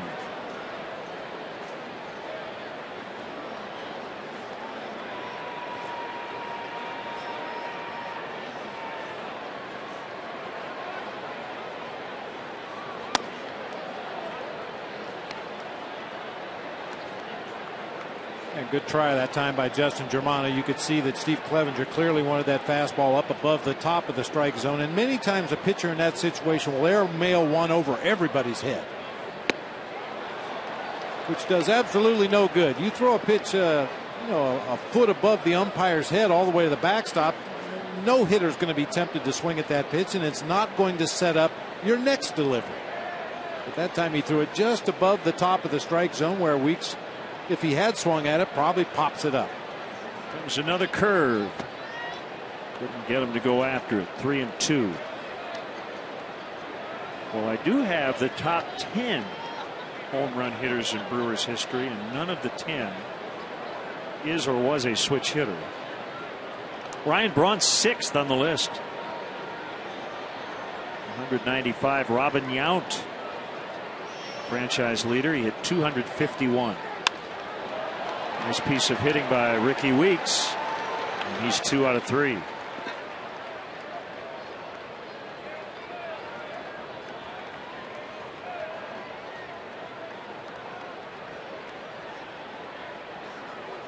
Next up, left fielder Ryan Braun. Bluebirds not quite as vociferous as they were when we saw them here in early April.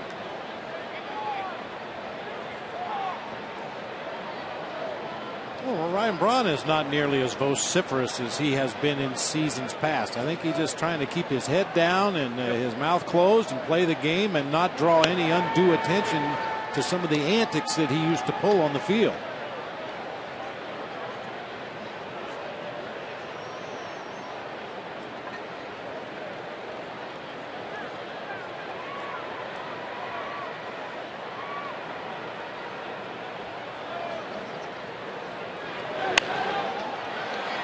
Fair ball.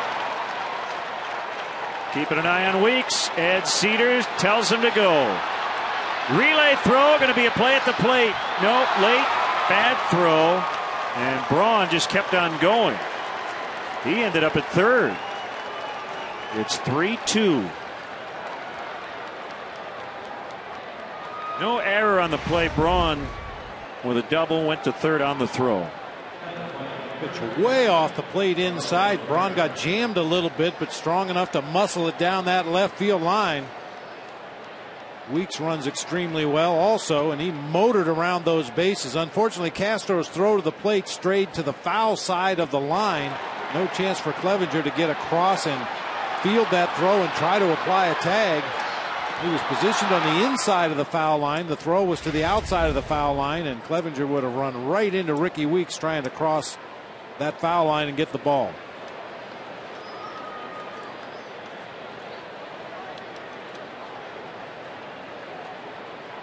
Watch the first pitch. And I'd like to be Josh Bitters right now. Infield in against Ramirez with Braun at third. That is well hit, and Ramirez gives the Brewers the lead. Braun went back to tag at third just for good measure, but I think he even knew it was gone off the bat. And Aramis with 3 knocked in here tonight against his former team. Boy, that first pitch. Oh, I mean, he's a notorious first ball hitter anyway, but especially with runners on base. That sinker again.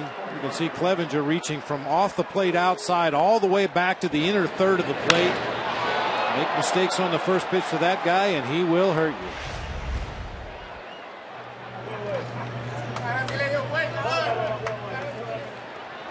If they want to slug, we're going to have to slug.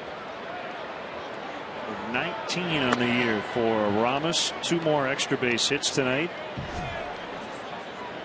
Gives him 64, leading the league as Michael Bowden gets ready quickly. 331 homers now. As a third baseman, he's 8th on the all-time list. Former Cub Gary Gaetti is next in line. He's 7th with 332.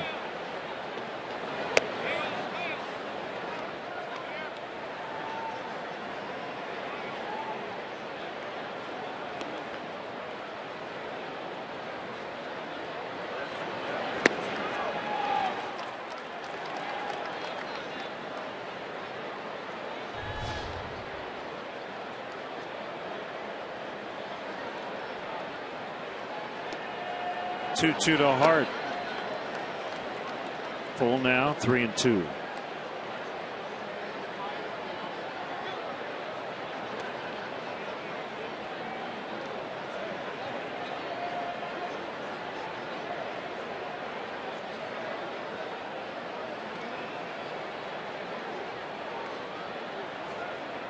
A curveball the last time.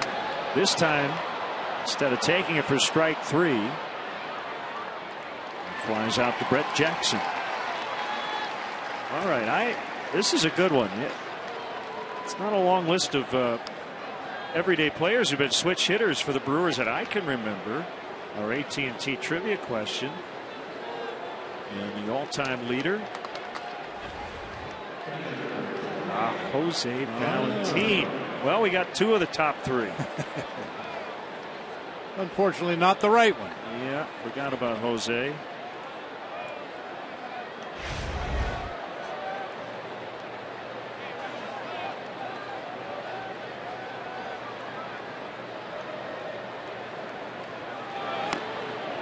Kind of an all or nothing guy both ways.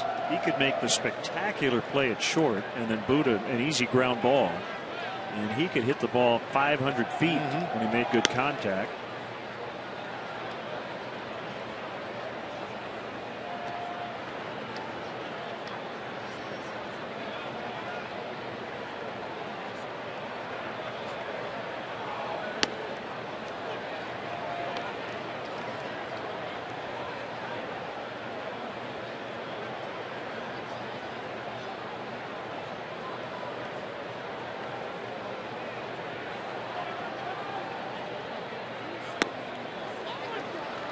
Two and two.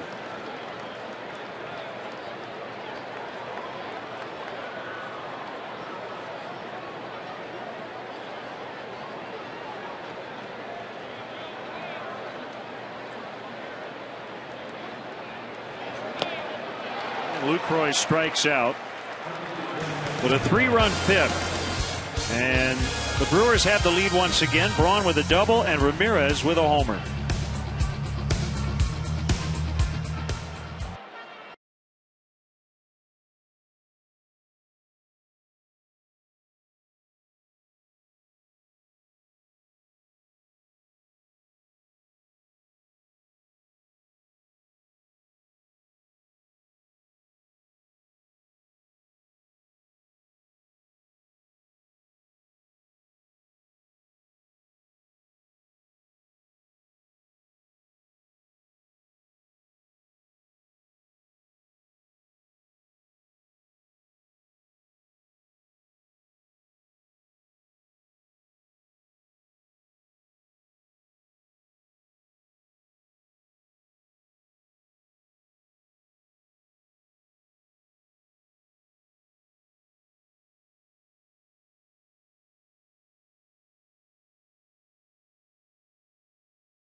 The win. What? Free food. All right. If the Cubs get a base hit in the 5th inning, fans with a base hit for Burritos game card win a free entree.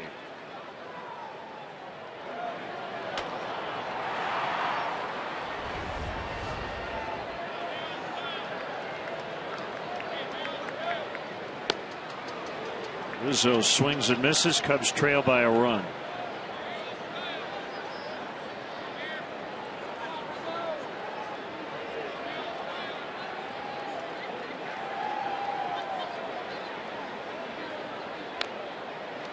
Cued foul.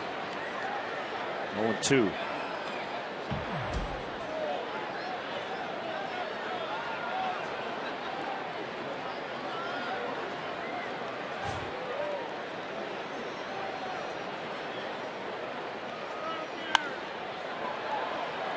Jam shot pop up back of short, and it's Segura to make the catch.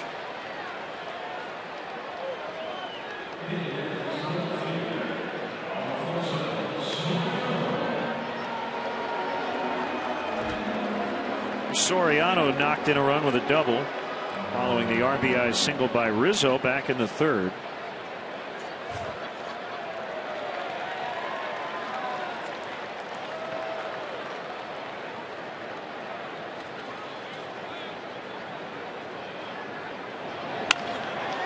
And a fair ball ripped over Ramirez. Braun will backhand. Soriano will jog into second with an easy double. He's got a couple of them tonight. A tying run in scoring position. Yeah, first double was that high blast just to the left of straightaway center that Gomez couldn't make a play on. This one, a rocket line drive down into that left field corner. How's he heating up here against the Brew Crew?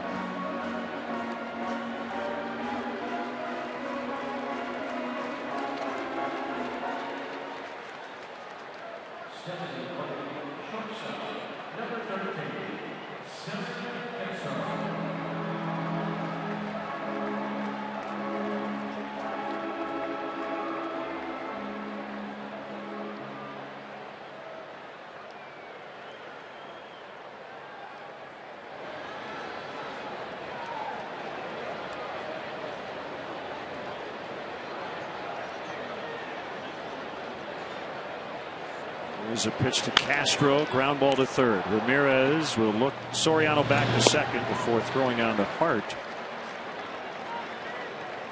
Tickets are available for the remainder of the 2012 Cubs season, including the rest of this homestand against the Brewers and Giants going through Sunday. To purchase tickets, visit Cubs.com, call 1-800-THE-CUBS, or visit the Wrigley Field box office.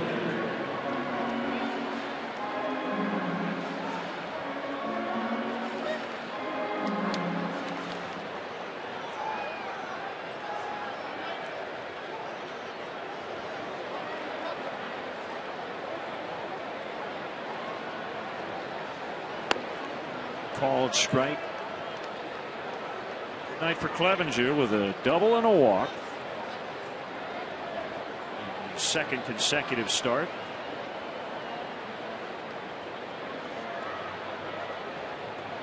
Good job with Chris Volstad yesterday. His first win as a Cub.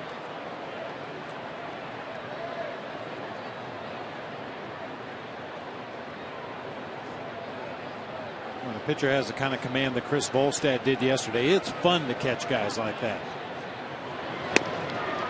Call for a fastball away, he hits the glove. You call for a fastball up and in, he hits the glove. You call for a breaking ball below the bottom of the zone. He was able to do that effectively. Really had it all working yesterday.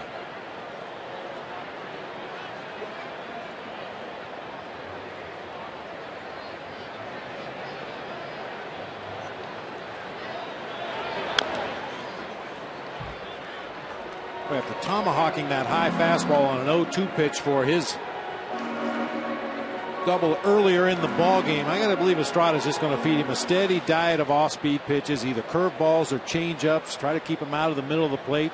When you show a guy you can get on top his best fastball when you're behind in the count, it tends to scare a pitcher off of that pitch.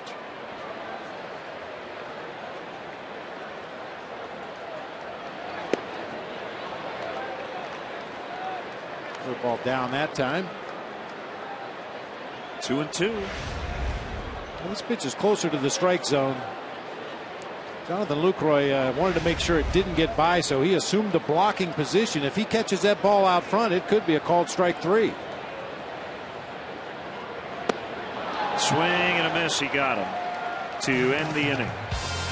Soriano left stranded out at second base. It's 4-3 Brewers.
And White Sox fans' knowledge to the test. Don't miss the excitement from episode 9 as two diehard Chicago baseball fans square off in the batter's box.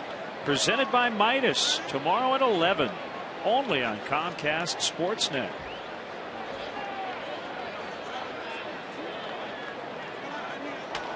Seen a lot of curveballs in this game. Germano and Estrada featuring that breaking pitch. And right now, the Brewers have a 4-3 lead. Carlos Gomez fouls straight back.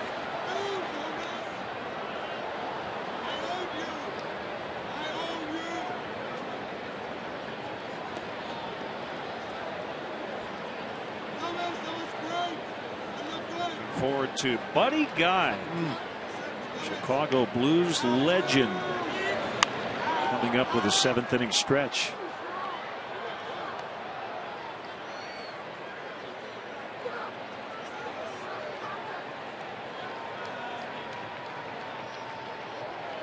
Buddy was born in Louisiana, but Chicago has adopted him as their own.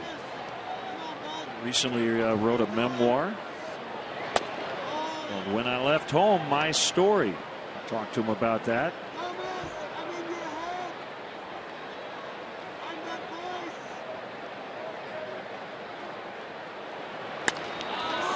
Drilled out in the left center for a base hit.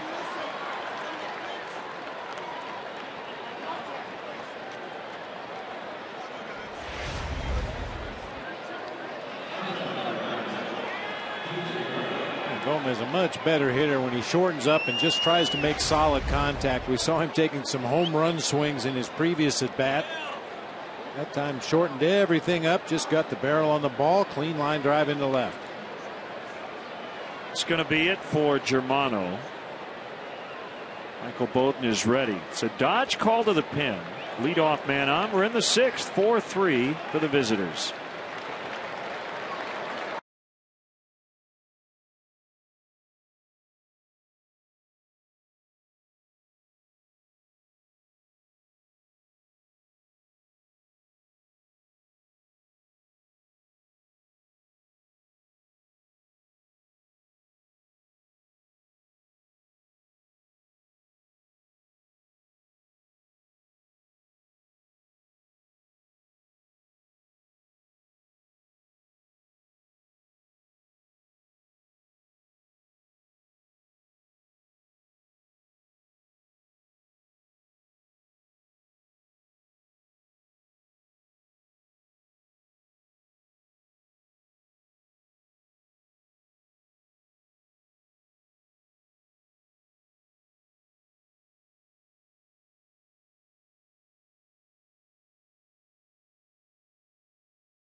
Chicago area native Michael Bowden is on for Germano.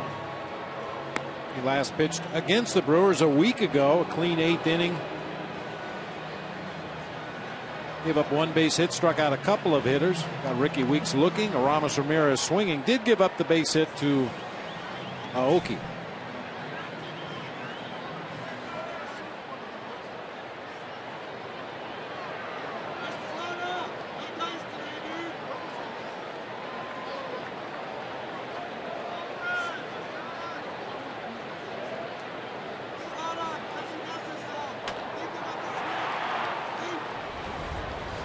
Throw to first.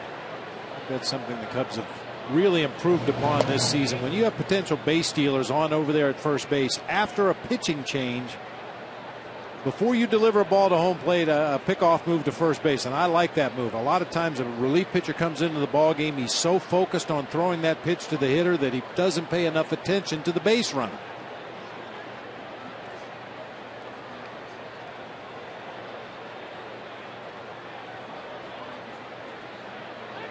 And Gomez runs, and time was called.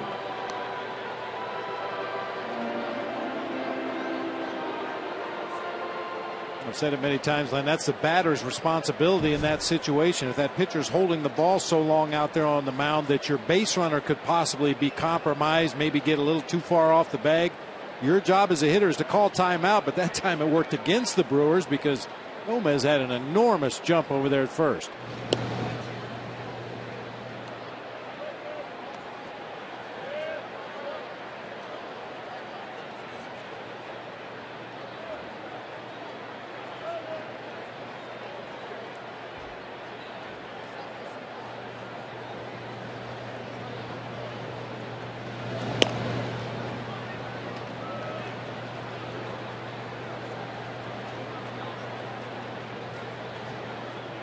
Germano gave up 10 hits.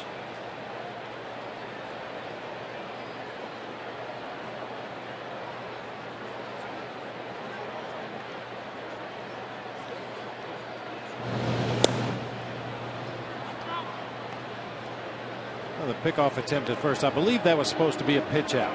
Peeking in at Steve Clevenger's sign there, I thought I saw the sign for a pitch out, and the fact that he ran out to the mound to talk to Michael Bowden immediately after the pickoff attempt would tell me that he missed the sign.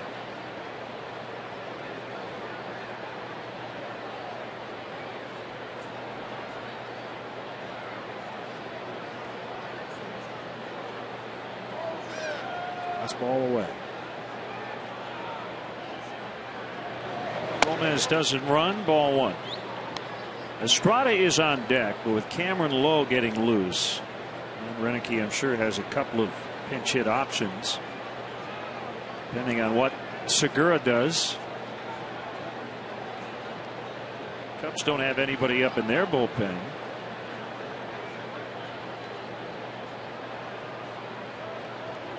Gomez takes off. Here's the throw by Clevenger.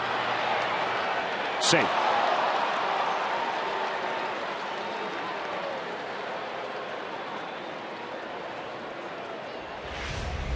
Not much more the Cubs could do there. Bowden unloads the ball quickly.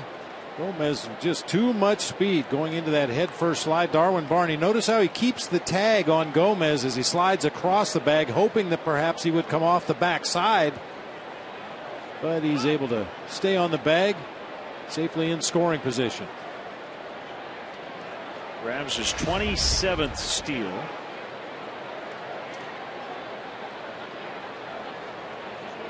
Meantime, 2-0 on the hitter.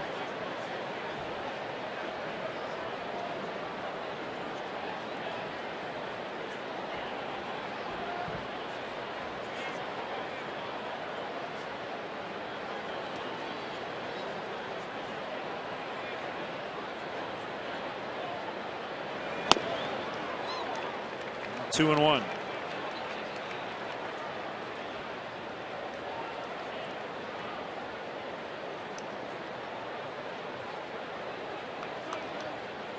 Bowden was born in Winfield, Illinois.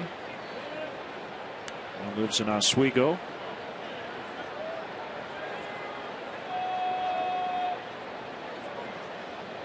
Red Sox got him in the supplemental round.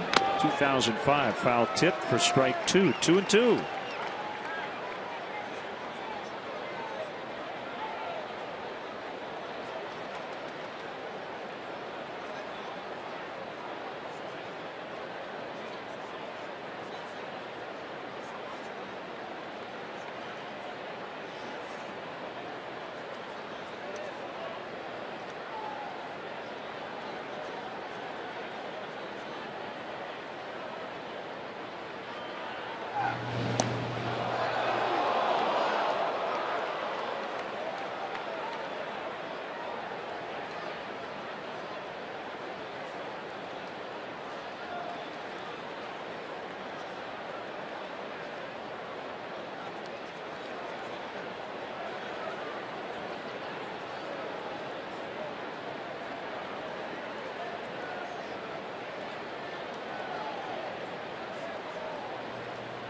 Bowden ready for a 2-2.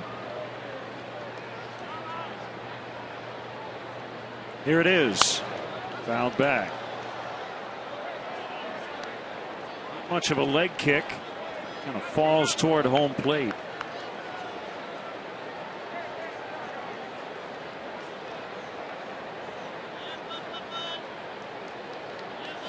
And Barney starting close to the bag at second as Bowden gets his sign from Steve Clevenger. Is to try to keep Gomez from getting too much of a primary lead. But he will try to steal third regardless of game situation. If he feels like he can get a jump, he will go.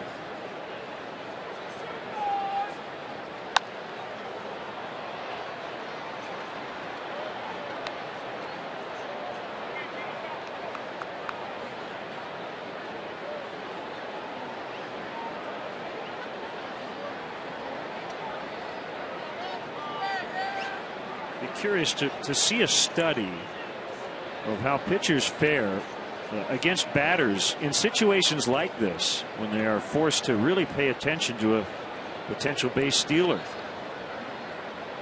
If you based it on the number of pickoff throws during an at bat, maybe it seems as if pitchers in the spot Bowden's in do get distracted, but the question is, does it ultimately affect negatively his ability to get the hitter out? You'd like to think the pitcher could separate the two things. Make that guy stop. Don't allow him to get a walking lead. Make sure he's not too far off the bag on his primary lead. If he is, you have to step off the rubber and start over again. But once you commit to throw that pitch to home plate, that's where all your attention should be. Another foul, still 2-2.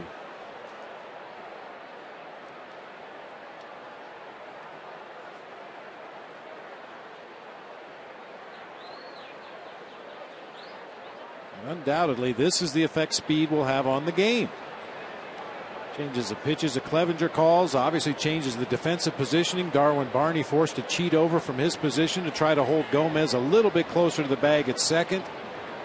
Michael Bowden paying a lot of attention to Gomez out there at second base. Really has slowed the pace of this game.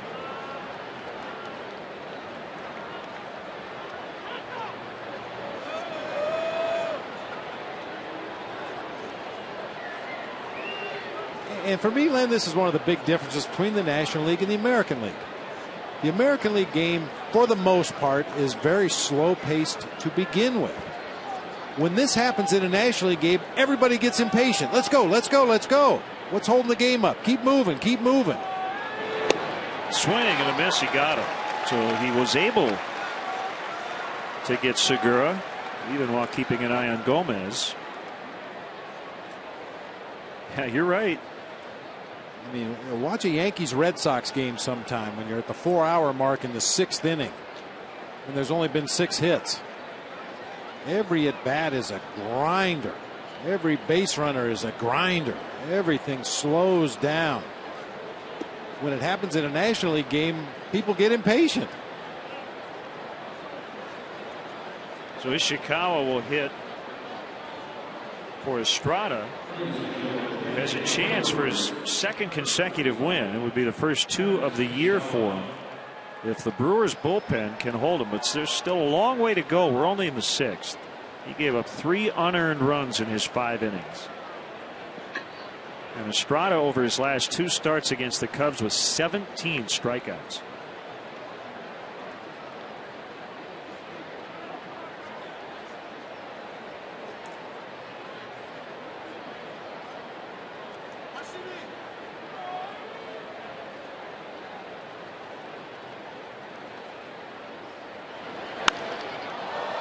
High fly ball to center. Brett Jackson back a few steps. Gomez is going to tag and glide into third.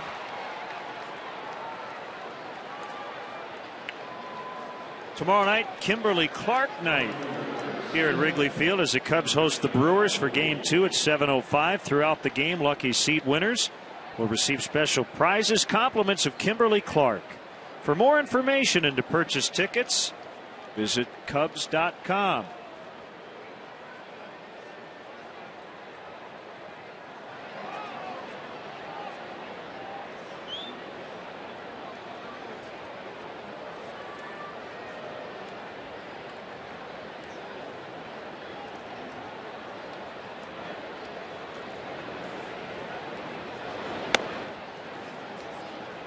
Even with 2 outs, Rizzo and Vitters guarding against a possible bunt by Aoki.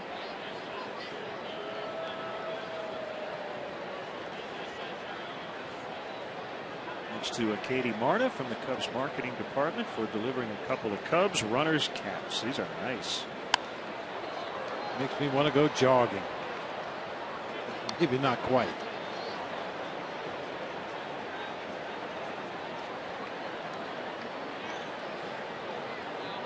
There you go, right there.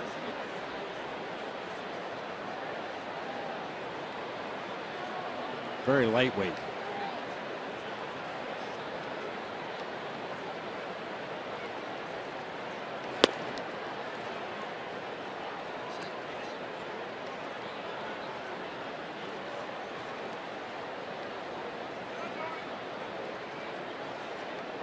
From what we've seen of Aoki the last couple of seasons with the Brewers, I think Alfonso Soriano in left and Brett Jackson in center are probably playing a little bit too deep. He loves to just soft serve that ball barely over the infield and in front of the outfielders. That time bangs it through the right side of the infield for an RBI base hit. That run will be charged to Germano. It's now 5-3.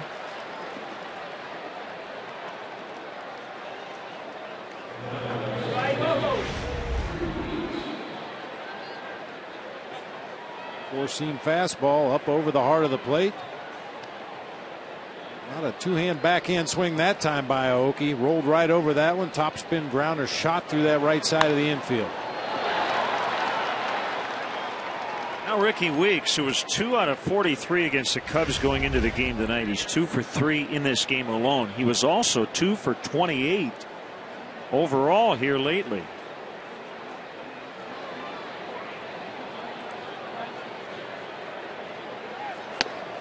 Aoki takes off, and he's saved. The throw is slightly on the shortstop side of the bag. Good quick swipe tag by Barney, but apparently he missed him. And Dale's going to argue. Yeah, it sure looked like the ball beat him there, and Barney slapped that tag down in front of the base. I'm not sure he ever made contact with the sliding Brewer, but that's one that generally you'll get the call. If the ball is there and you handle it cleanly, get a tag down quickly, they don't always make you make contact. Yeah, Barney just missed him, but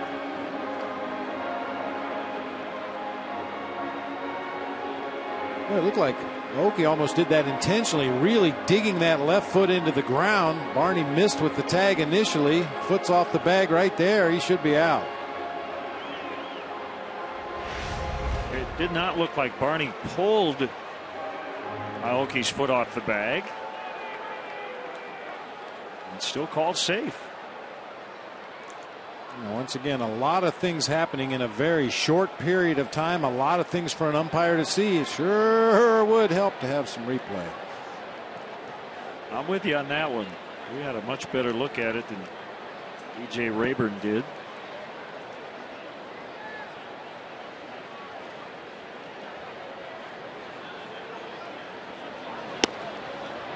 Called strike. 1-1.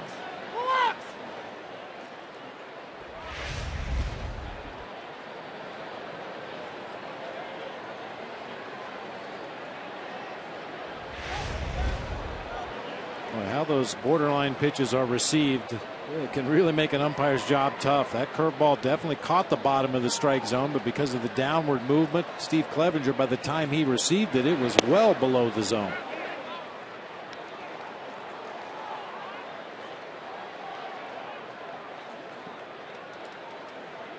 Sure looked like that pitch was a carbon copy of the previous one. See the number 2 there in pitch tracks?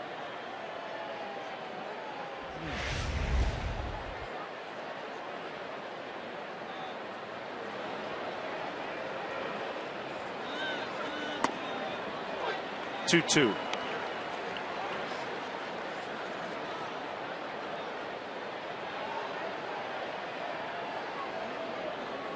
That's the kind of strike call that probably would have got me ejected from a ball game.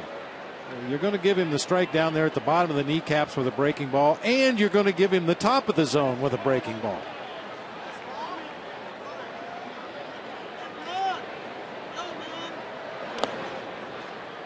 Slider in the dirt.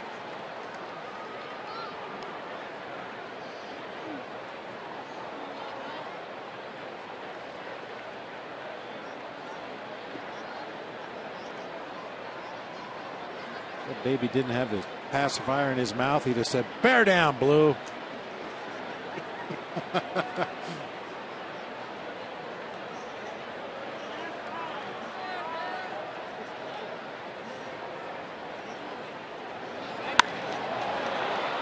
Hit well out into right center, but it's going to be caught by the Jesus to end the inning. They add a run, though, to their lead. Brewers 5, Cubs 3.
Pre-game live, Cubs and Brewers, Wednesday night at 6:30 on Comcast Sportsnet.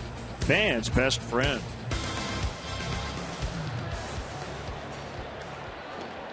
Big, tall right-hander Cameron Lowe. Sinker baller.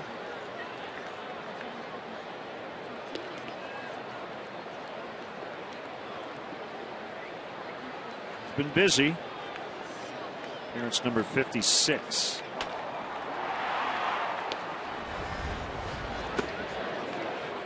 Jackson's walked twice. He's 2-0 here in his third plate appearance. Cubs saw Lowe twice in that 3-game series up at Miller Park. They should be very familiar with his arsenal. He's just going to pound that sinker in there at the bottom of the zone, mix in an occasional breaking ball.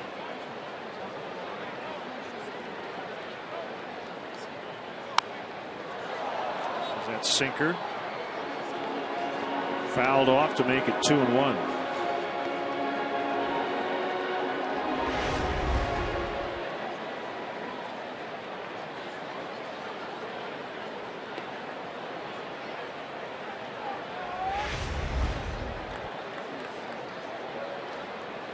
Lowe listed at 6'8", 240 pounds.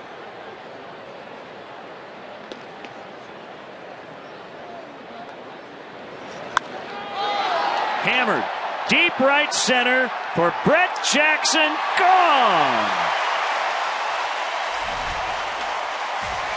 That's his 4th home run and his 3rd on the homestand. It's 5-4. He got a hanger and he made Lowe pay. Hang him and bang him. Breaking ball from Cameron Lowe just spins right up there in the middle of the plate for Brett Jackson. His ability to stay back, keep his hands back, track the pitch, and then square it up. Thing of beauty right there. And more positive reinforcement for the changes he's made in his swing. You love to see that. Darwin Barney shoots one into right. Tying runs on base. going to see a pinch hitter, Brian LaHare, for Bowden.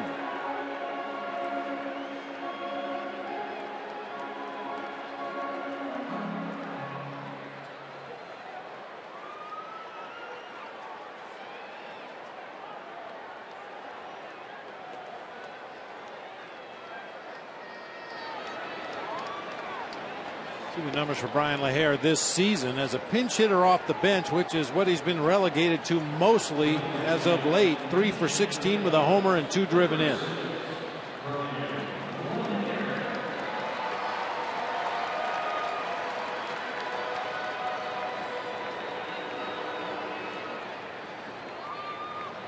Starlin Castro are the Cubs All-Stars.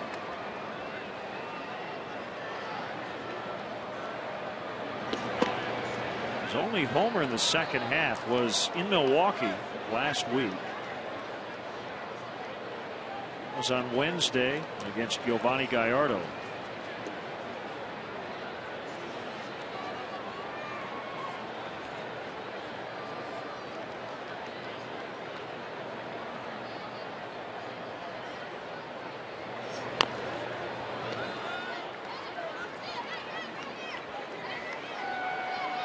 Brian LaHare was at his best earlier this season. He was driving a lot of balls to the gap in left center field, which would appear to be the best approach against Cameron Lowe.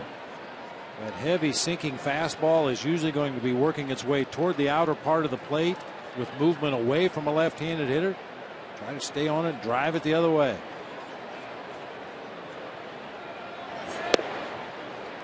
One and two.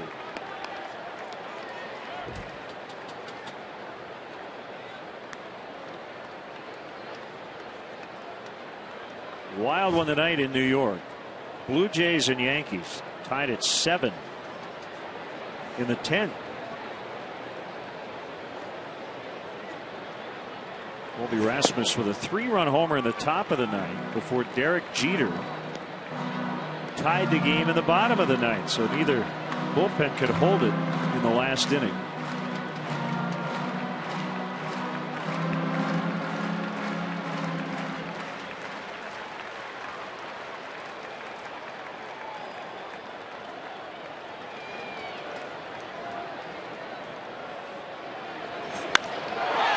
Deep to center for LaHare. Gomez to the warning track. It's right at the base of the wall. Barney's going to hold at third, and the Cubs are in business. A pinch hit double, setting it up for DeJesus with nobody out. A nice piece of hitting that time by Brian LaHare. He does get the sinker on the outside corner of the plate, stayed right on it, drove it to straightaway center field. Hit that ball with authority. We talked about Gomez's speed out there in center field earlier in the ball game. Darwin Barney couldn't just put his head down and take off. He had to wait and see, make sure the ball was down. He stops right before second base, then picks it up again. But good quick relay by the Brewers. And Pat Listach is forced to throw up the stop sign with nobody out in the inning, and the top of the order due up. Brewers bullpen struggling again tonight. Homer, single, double, infield in. DeJesus at the plate with nobody out. A couple of choices here for Ron Renicky, Bob. You've got the tying run at third, but the go-ahead run at second base. And instead of being conservative here and letting the Cubs tie it up, but trying to avoid the big inning, bringing everybody in.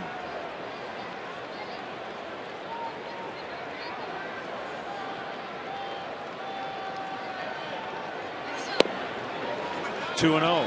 And you mentioned the infield in. That's 3/4 correct. Segura at shortstop is playing almost right behind Brian LaHare. I'm not sure why he wouldn't be playing up in front as well. If David DeJesus hits a ground ball to Segura at short, Barney's going to score.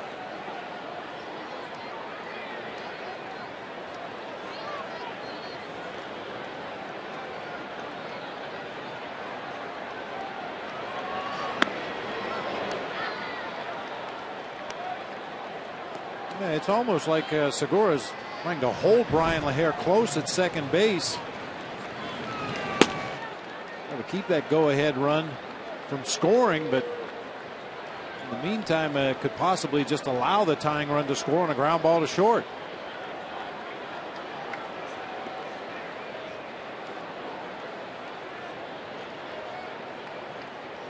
Kick in the 2-1 pitch. Foul tip to make it 2-2. Bitters on deck.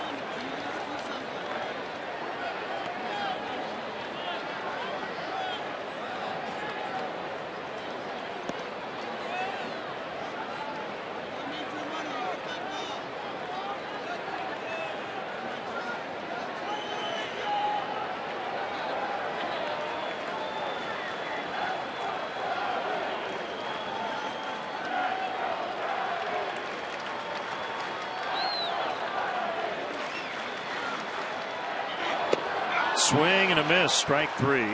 Big first out for Lowe.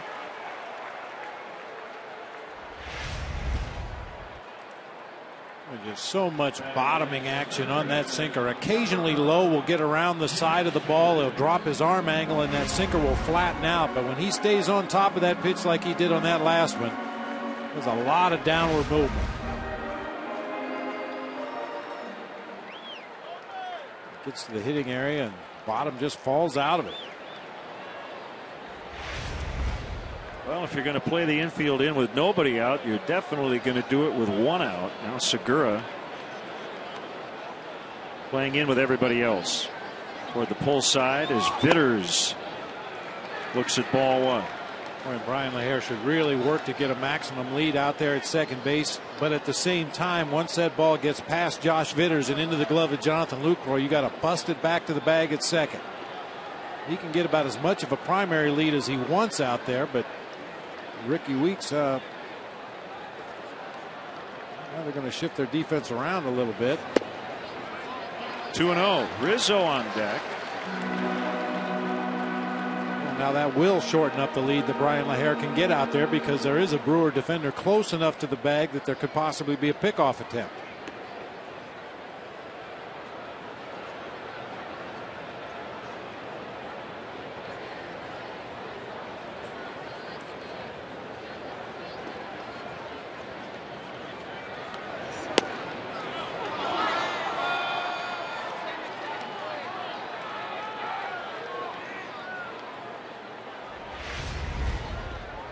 Away at those knees, just at the bottom of the zone with that downward movement.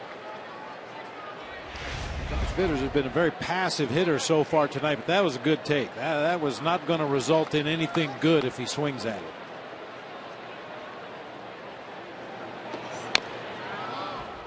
Right back with another sinker at the bottom of the kneecaps. This time he fouls it back. Now you got a battle. And now you could possibly see Lowe's secondary pitches. He doesn't throw them very often, usually only when he's way ahead in the count and can try to lead you out of the strike zone with a bad slider.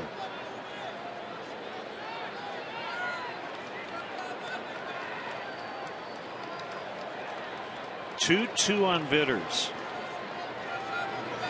Swing and a miss. And a curveball at 81. Now the Brewers will talk about whether or not they'll go after Rizzo or walk him to get to Soriano.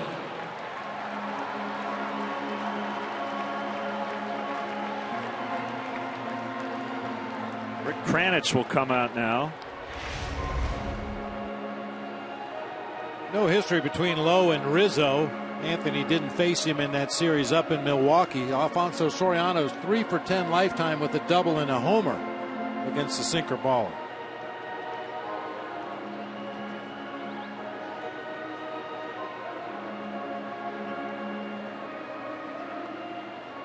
This can't be an easy decision. I mean, Anthony Rizzo at this stage of his career has shown the ability to drive the ball to the opposite field. And we know Alfonso Soriano's a dead low ball hitter. He loves that pitch down around the bottom of the kneecaps.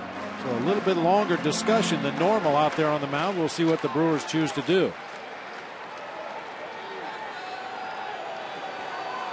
But they're going to go after Rizzo.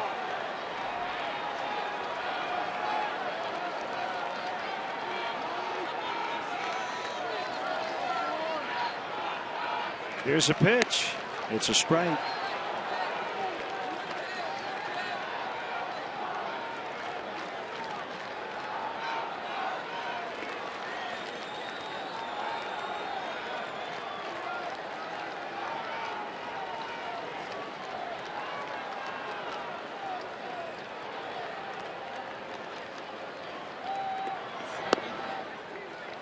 sinker low and away.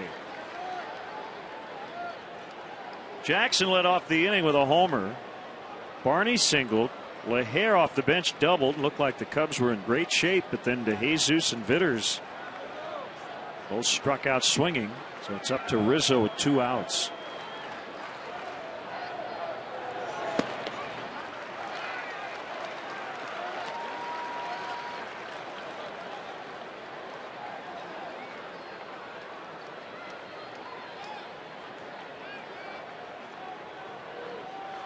Cameron Lowe, a former Texas Ranger. Not an actual Ranger, he was a baseball player, but you know what I mean. 3-1.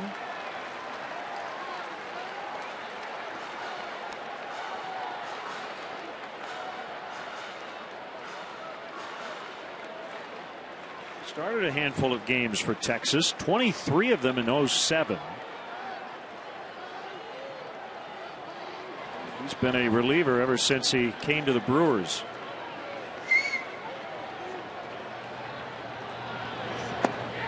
Ball 4 to load him up.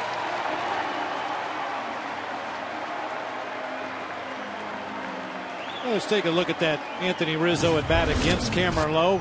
Pitch by pitch. First pitch curveball lobbed up there for strike 1. Then he misses away with a sinker. Tries to get him to nibble on a slider. He took that pitch and then just bounces a couple of sinkers in the dirt to issue the base on balls. It's good discipline by Anthony Rizzo. A lot of young hitters, when they fall behind in the count 0-1 with a couple runners in scoring position, they really expand their zone. That's what the Brewers were hoping for, but Rizzo did not.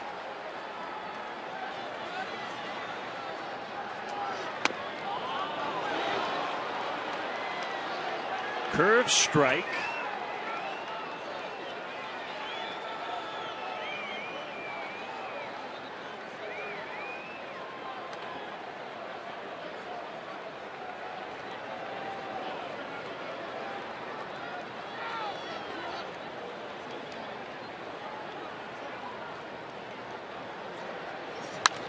Ground ball, diving stop, Hart. Lowe will get over on the bag. And Lowe gets out of it. The Cubs leave the bases loaded. They got 1 on the Jackson home run.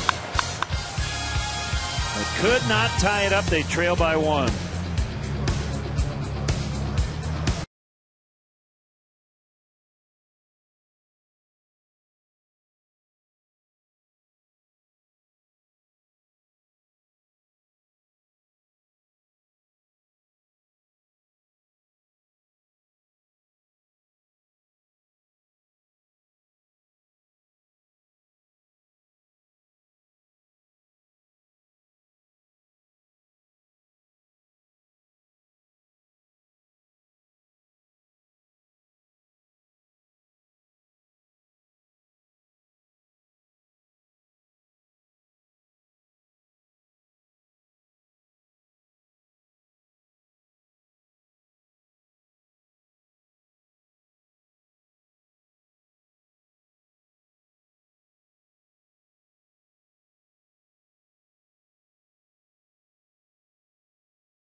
Castro stepped on the bag with his right foot. Off balance throw, able to avoid Ricky Weeks coming in, and a 6-3 double play. Here's rookie right-hander Alberto Cabrera in the 7th. Cubs trail by 1. Pitched the 3rd of an inning a couple days ago against the Colorado Rockies. He also pitched in that series back at Miller Park, and it wasn't a good outing for Alberto Cabrera. In his 1 inning of work, he only gave up 1 hit, but he walked 3 batters, threw a wild pitch. The big blow in that particular inning was a double off the bat of Jonathan Lucroy.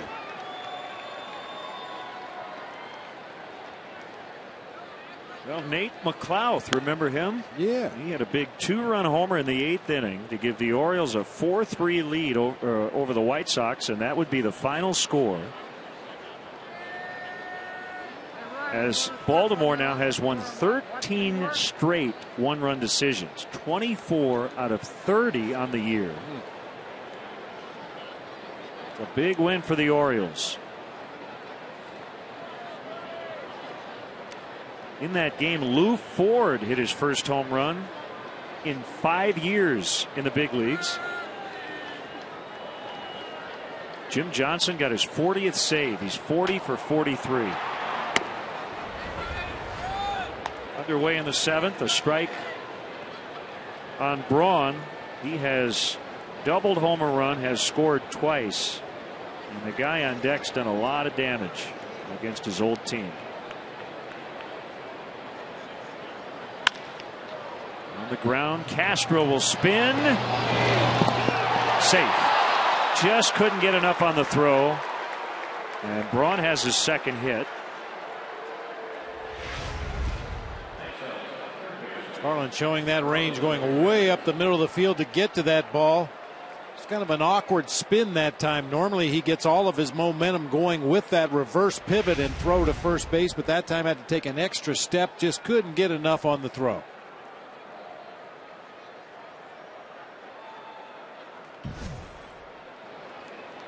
K-Rod up in the Brewer pen.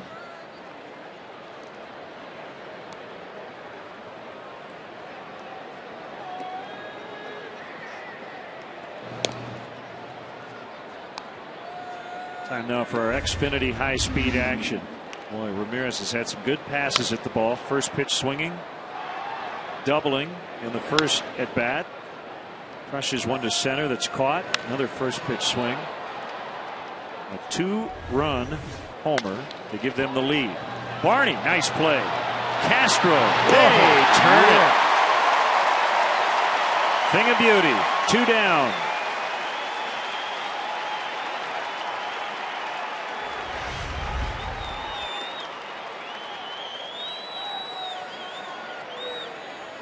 That's about as good as you can turn a double play right there when you're playing a guy to pull the ball. Starlin Castro was over in the hole between third and short.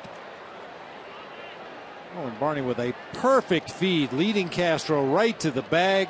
Plenty of time to throw on to first to complete the double play.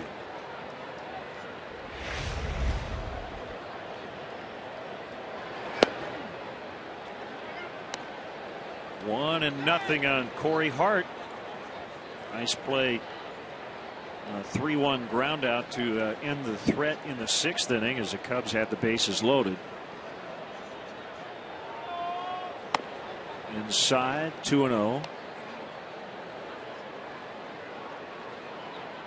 Next is either Jonathan Lucroy or Buddy Guy. I think we'll take Buddy Guy. We'll take Buddy Guy anytime. Yeah.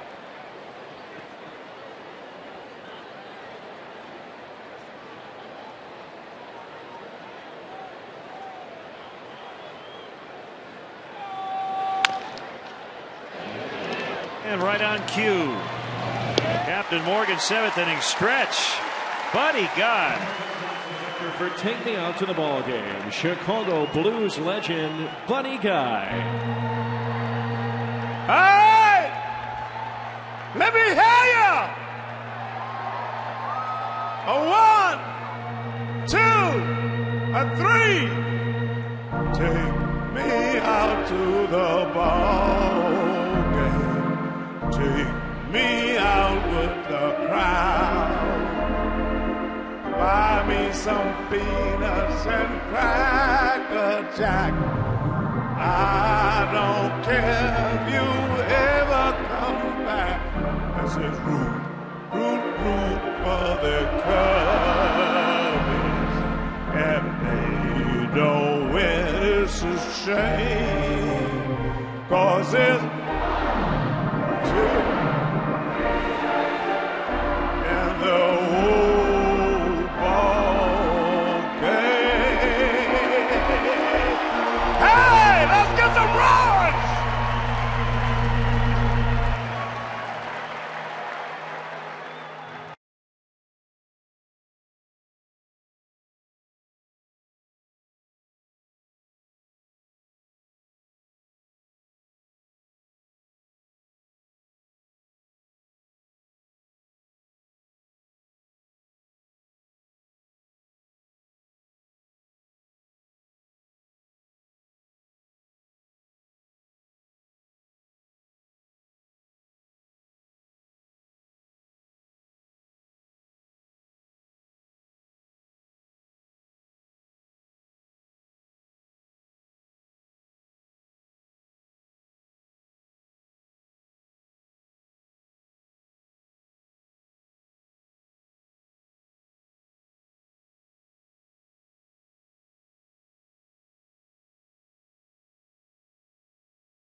in your voice, but that's okay. That's that northern, almost Winnipeg weather I was in night before last, and you know what I'm saying, I'm not a counseling type guy. I wouldn't miss this even if I had to just whistle. Oh, it sounded great, buddy. Believe us. Thank you. We tell you that. Thank you. Starlett Castro leading off the bottom of the 7th. See the numbers for Francisco Rodriguez. Earlier this year, you released a memoir titled "When I Left Home, My Story." Tell us about it. Well, you know, the book is being honest. A lot of books, people had talked to me about if you write a book and tell a lot of lies, you'll sell a lot of books. And I wanted to be honest with this book because I'm grateful to have made it here 55 years ago next month to play with the great Muddy Waters, Howlin' Wolf, and all those guys who made this great city what it is so far as concerned the blues capital of the world. And we're working on some things now to have a blues district in Chicago, and there's a lot more behind it, but we can't about to get it off the ground. I've been begging for it for 35 or 40 years, so finally I'm getting some people to kind of listen to me about it. And the book is kind of about that, those great guys who made names all over the world, including the British guys who came into the chess records and all that, and got more famous than Muddy, Wolf, Walter, and so many great blues players that are no longer with us. So I'm just trying to keep their names alive. 2-2 on Castro. Tomorrow night at 6, the Harold Washington Library. They're hosting a conversation and a book signing with Buddy. Yeah, I'm looking forward to that. You know, this is my first. I had another little book, it's more like interviews maybe 25 or 30 years ago, but this book is surprised me because I have people calling me and say, "Oh man, you know, I didn't know you went through all of that to be to what you had up here talking to you guys today," because it's like a dream come true. You know, it's like even I'm sure some of these players on the field were saying I'll play. You know, and you like I was in Australia once and they told me that don't care how good you are, if you're baseball, football player, whatever, you only 5% gonna make it. And I'm like saying, if I'd have known that, I'd have probably went some other way. Well, we're glad you didn't. Thank you. You've influenced so many musicians, so many people with your music. You know, the blues, it strikes a nerve with everybody, and you're the best. Thank you so much, Dan. And you guys, man, without you guys, you know, I don't know. You all help the blues as much as anybody else because you don't find blues on television, and matter of fact, a lot of radio stations don't play it hardly anymore, you know, for some reason. And once I thought the lyrics we sang was strong until hip-hop came out. Leadoff walk to Castro. Clevenger now at the plate. Cubs trailing 5-4 here in the 7th. Buddy, you remember your very first guitar? I know the first one you only had a couple of strings to work with, but I mean your first real guitar. Yes, I do. A stranger bought. A field Braun will not have a play. A stranger walked by and saw me messing with the 2-string guitar and asked me, he said, "Son, what you doing Friday? You sit here every evening." And I said, "Yeah." He come by that Friday evening and said, "Are you ready to go?" And he got me by the hand and took me to a music store and bought me a harmony guitar, which is in the Rock and Roll Hall of Fame in Cleveland now. And we came back, and my oldest sister came from work, and I was banging, running people out the neighborhood. And she said, "Let's go to the country where my parents at." And I got there, and this guy walks in with a quart of beer. And my dad said, "Aren't you Mitchell?" And they had grew up together. I'll be darned. Yeah. Clevenger strikes out, 1 away. How must that have felt going from a guitar with only 2 strings to a real guitar with 6 strings? That's like having 1 crayon as opposed to a whole box of crayons, I would imagine. Yes, you know, I think I wrote it. I mentioned it somewhere in the book. I was like, that's like if you're looking for a dime and you find a quarter. You know what I'm saying? Here's Jackson. He homered his last time up. Speaking of the Rock and Roll Hall of Fame, you were inducted on March 14th, 2005. Yes. That had to be a great moment for you. Yeah, and especially standing between Eric Clapton and B.B. King, who presented it for me, man, you know. And those two guys, because I had to go and buy a guitar on time. You know, the guitars was reasonable before they come out playing it. Now you buy a guitar like you do a car. Monthly payments. That's right.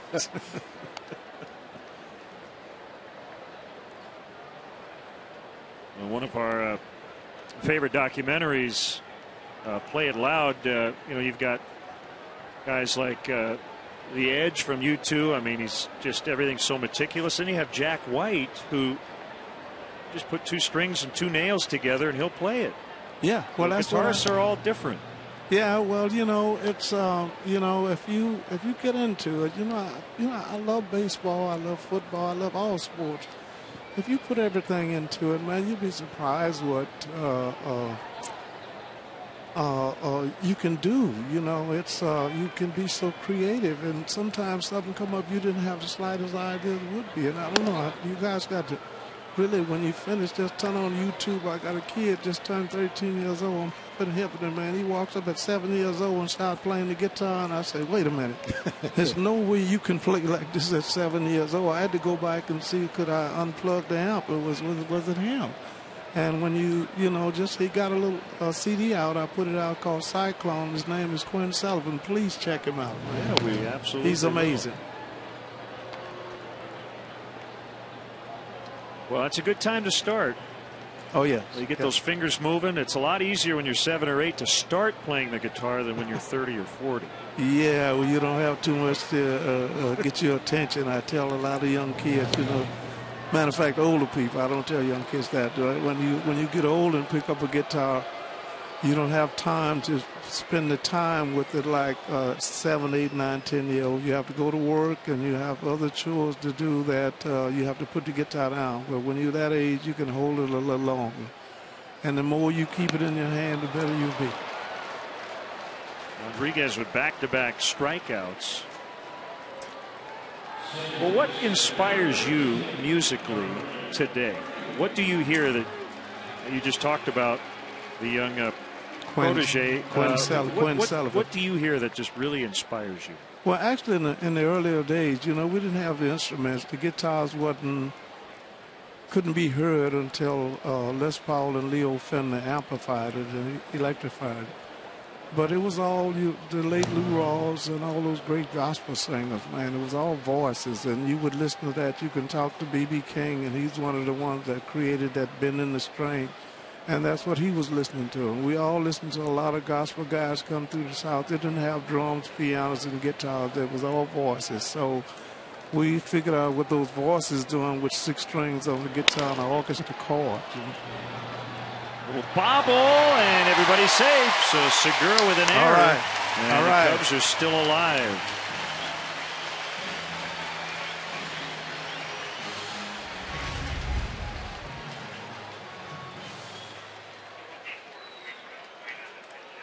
I just didn't look it all the way into his glove. Hit off the heel, dropped harmlessly down to the ground. He took a quick peek to first, but no time to get Darwin Barney over there.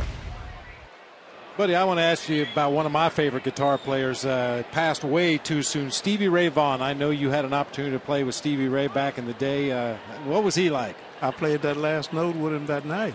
Him and Eric invited me up there just to be a guest on the show. And I don't know how well you know it, but he didn't go up there on the chopper.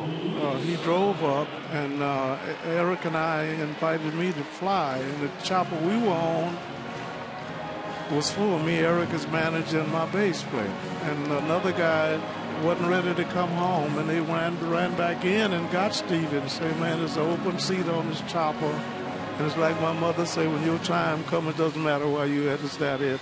But, man, what a great guy. You know, I mean, that guy, you know, Stevie and a lot of more of the great guitar players who kept mentioning our names that made me a little more notable than it was before they played it, you know, because like Eric, Jeff Beck, and Steve and all those guys, man, they did so much for Ike and Tina Turner, myself, and B.B. King and everybody else. Because, matter of fact, first they were saying British invasion. They said, no, man, y'all had this all the time. You just didn't know.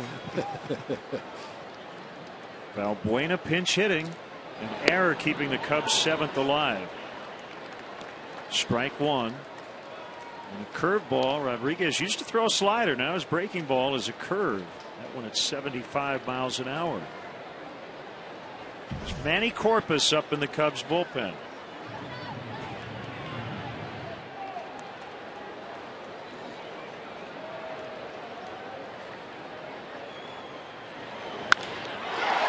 Into right, and Aoki made the catch. What a play by Aoki in right to keep the Brewers in the lead. Buddy Guy, thanks for stopping by. Thank Chicago you. Theater, Thank you. September 15th. Thank you. Make sure you check it out. Thanks for stopping by, Thank you sir. very much. Thanks for having me.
Premium for only $10. Watch every out-of-market game live on your favorite devices. The offer does end today. Visit MLB.tv or text MLB.tv to 31826 and start watching now. Blackout restrictions and message and data rates may apply.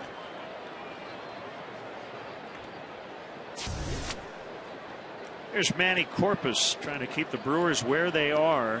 What a play by Marichka Aoki to end the 7th.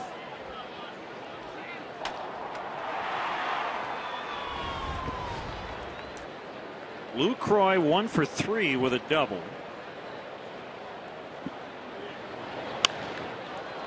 A high pop fly out into shallow left. Starlin Castro. What an honor and a thrill it is every time we chat with the living legend, Buddy Guy. He has released over 60 albums on almost 20 record labels in his career. 6 Grammys. And has influenced just about everybody that's ever picked up a guitar. Yep.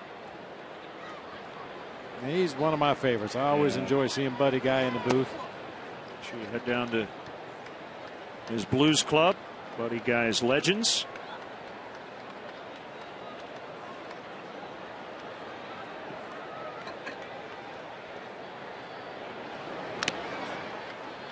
One and one on Gomez.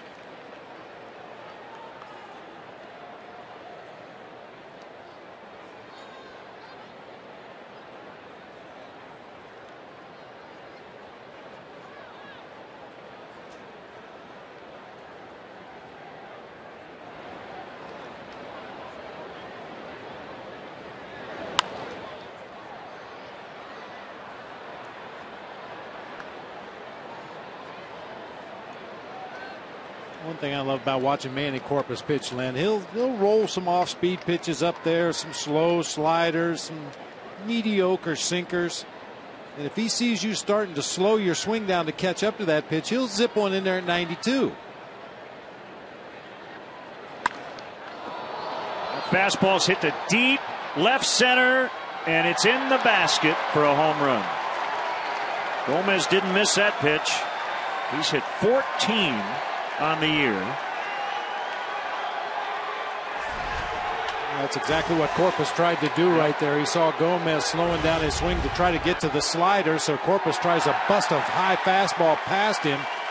Unfortunately, just didn't get it up high enough, or didn't get enough velocity on it at 90 miles per hour. Belled high out over the plate.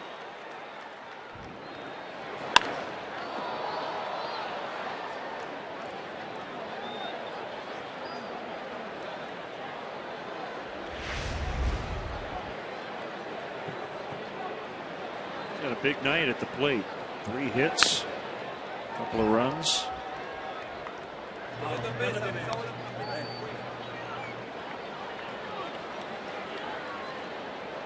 As we look ahead, it's like Jim Henderson may get the 8th. John Axford back in the closer's role.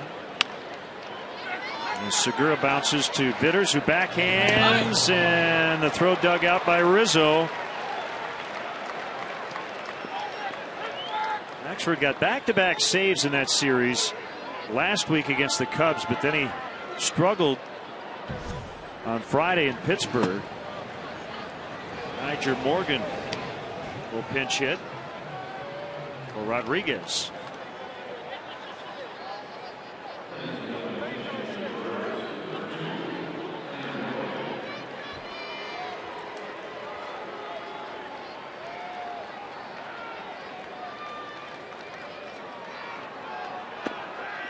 Outside to Tony Plush.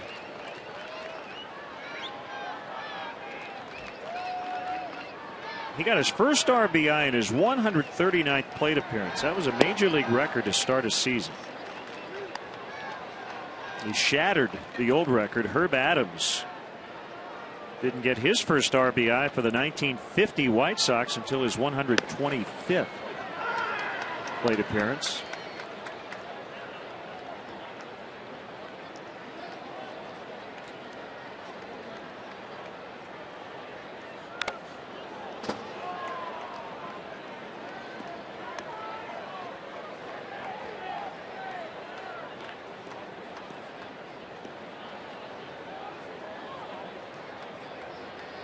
Nice gesture by Morgan. You may have seen him chatting with Clevenger. I think at first he wanted to know if that ball got a piece of his mask, and then he asked him, "Are you all right?" before he stepped back in.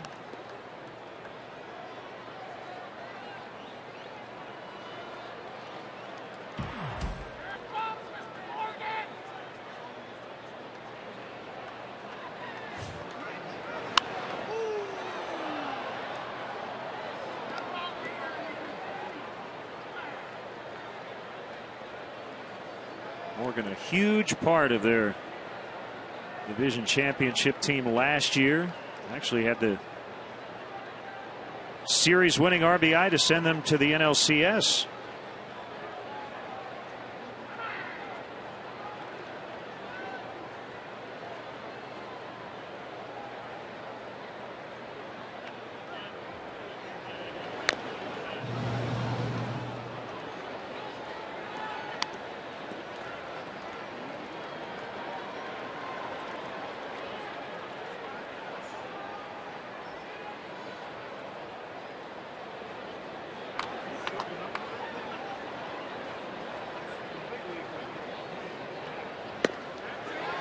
Strike 3.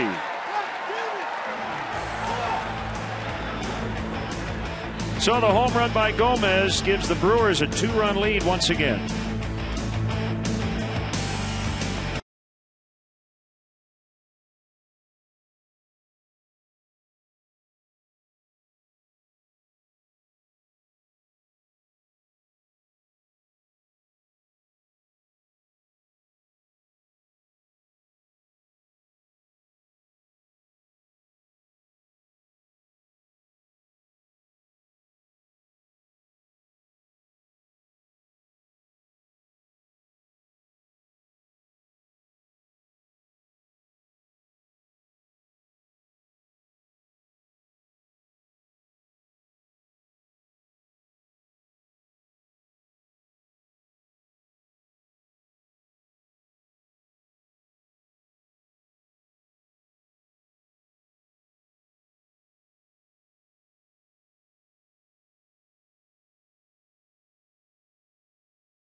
Jim Henderson is on for the Brewers. We chronicled last week their struggles holding late leads. Cameron Lowe got in all kinds of trouble in the 6th inning. With a 2-run lead, he gave up the home run to Jackson. And the Cubs had runners at 2nd and 3rd with nobody out. Bases loaded with 2 gone. Got out of it. 2 really good defensive plays the last 2 innings, helping the Brewers keep their lead. Now the Gomez homer making it 6-4 as Henderson will face the top of the Cubs order. Pitch to Jesus outside for ball 1.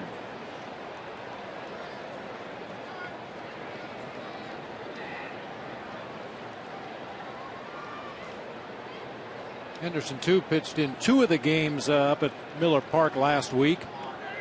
A fastball slider pitcher.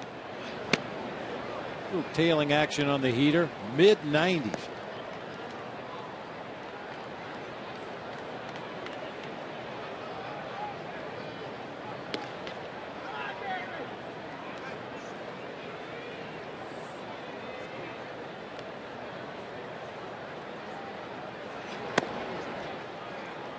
Three and 0.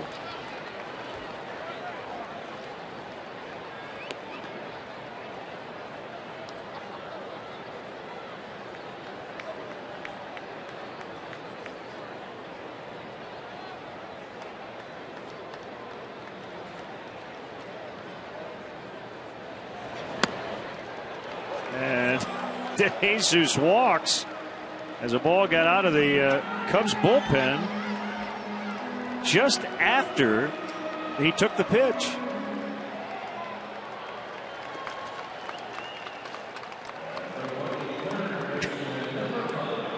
Alex Henshaw let one fly, and that was interesting. Watch this. Ball 4 and ball 5. Watch out.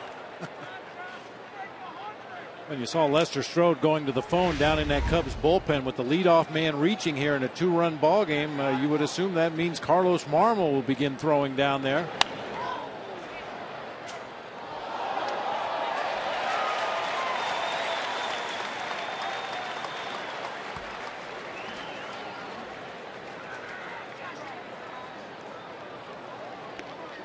Henderson's from Calgary, Alberta, making his debut after a decade in the minors this season.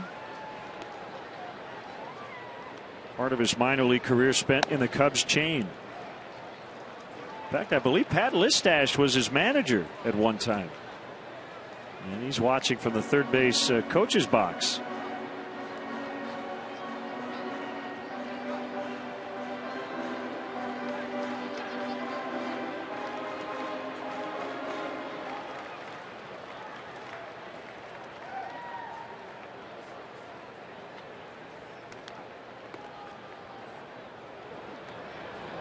Henderson was drafted by a Canadian team, the Expos, in 2003 in the 26th round.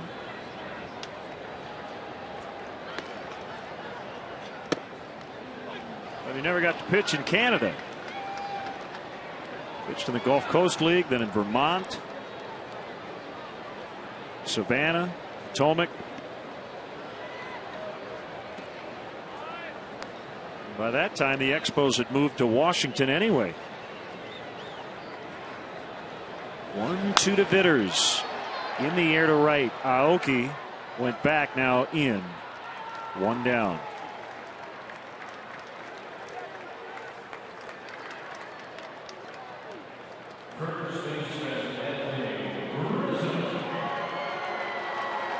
Yeah, you're right. Pat Listash would have had Henderson both in 07 in AA Tennessee and in 08 AAA Iowa.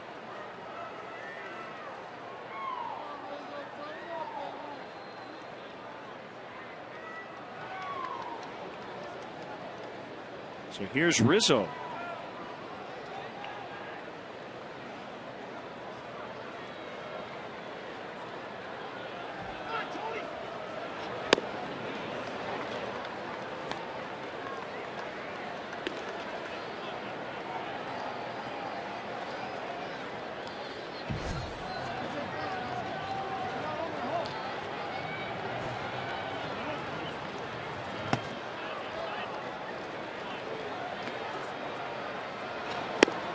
Swing and a miss, 0-2.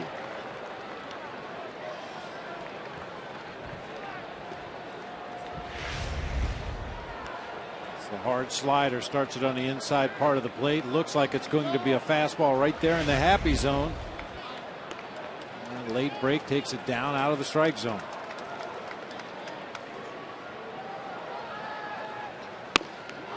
Swing and a miss, strike 3. 2 down.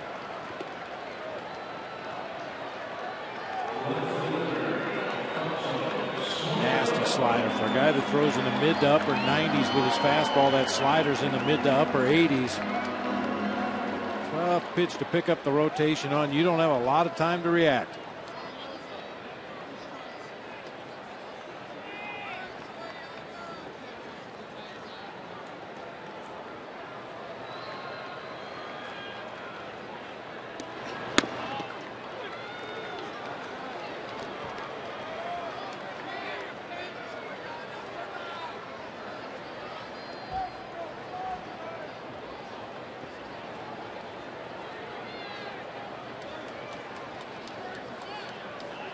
Henderson has a sign from Lucroy, and his 0-1 delivery, swing and a miss on the slider.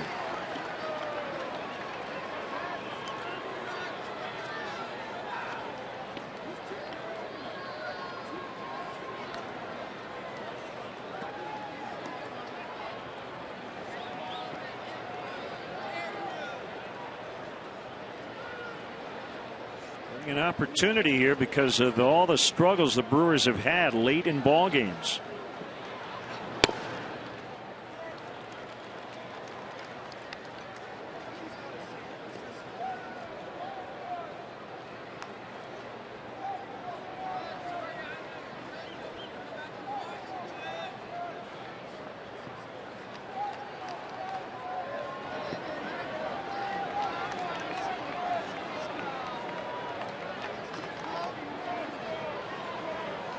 Kick the 1-2 on the ground and picked up by Segura. This time he will make the play cleanly after the error in the 7th. That'll end the 8th. 6-4 Milwaukee.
Authenticated Cubs memorabilia.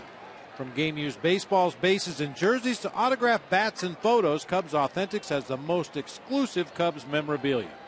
Visit the Wrigley Field Concourse, the Cubs store, or email cubsauthentic@cubs.com for all your memorabilia needs.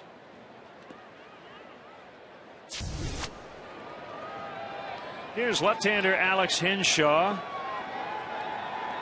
His second Cub appearance. By the way, Brewers pitching now with 7 consecutive double-digit strikeout games, dating back to the start of that series last week against the Cubs.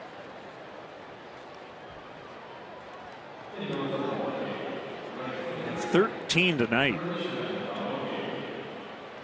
Speaking of strikeouts, Alex Hinshaw on for the Cubs. He struck out 36 batters in 28 and a third innings this season. Good for 11.4 strikeouts per 9.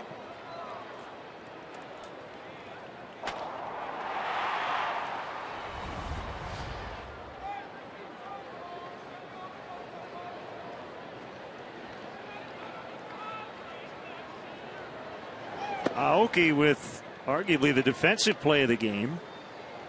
A great catch out in right as the Cubs were trying to tie the game in the 7th.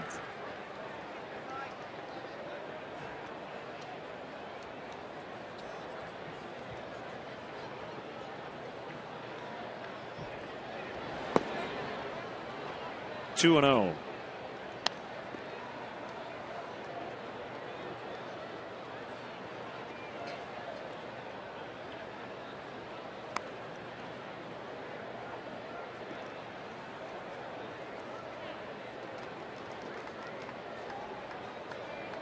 We told this story actually when Hinshaw was pitching against the Cubs with the Padres. His grandmother taught him to throw left-handed. She was the only lefty in the family.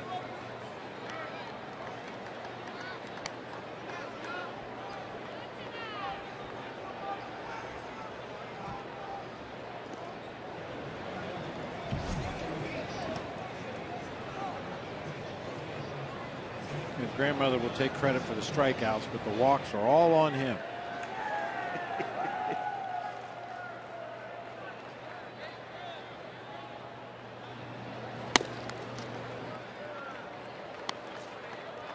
So Aoki with the leadoff 4-pitch walk.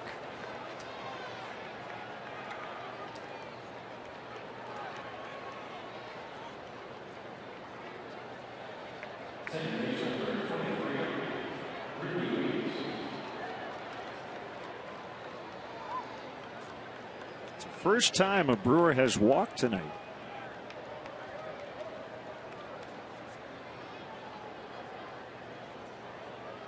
Another win for the Cardinals. Another loss for the Pirates. 4-3 St. Louis. Matt Holliday with the go-ahead home run. Kyle Loesch has won 8 in a row. Loesch now 13-2. AJ Burnett takes the loss. He's 15-5.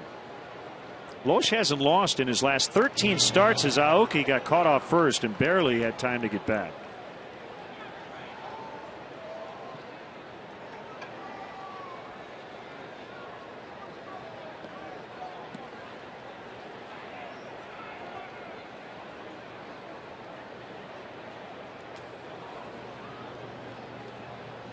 Well, you ready for this?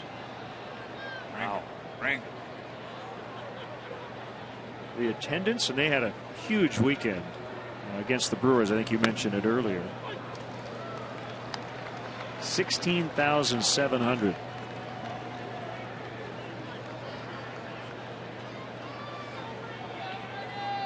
Oh, it is a school night. Yep, but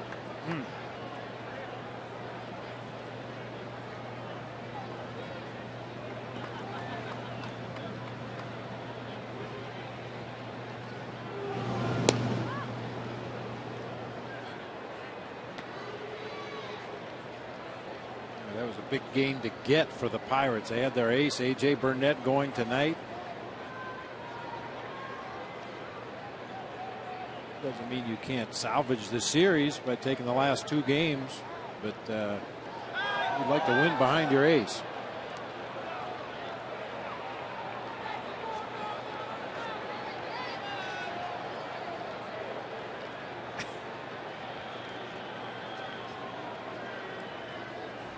bullpen catcher's having some trouble tonight.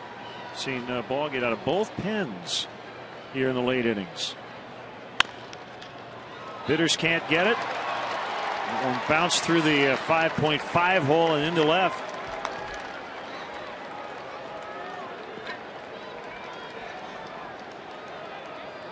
I'd never heard it called that before until Tony Gwynn used to wear it out on a daily basis in his playing career. Of course, the positions are numbered Third base is 5, shortstop is 6, so that area where that ball just went through is considered the 5.5 hole. I love it. That's pretty good. Trouble here for Henshaw. Nobody up in the pen. This is his inning. You've got Braun, Ramirez, and Hart coming up. Quick math. 76 homers combined. These three guys.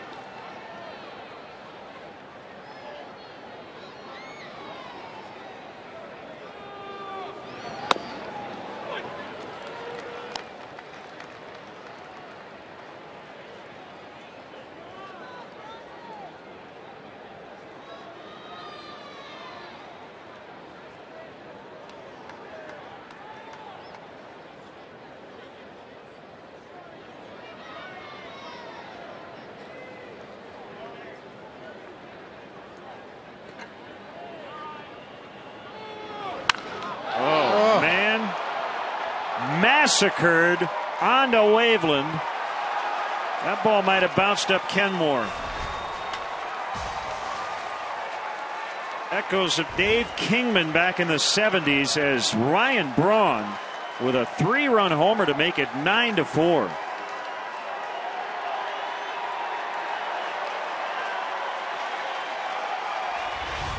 If you're going to give them up, give up big ones, and this is a big one. Oh, tried to come back with a second fastball in the sequence to Ryan Braun, and he absolutely tortured that baseball.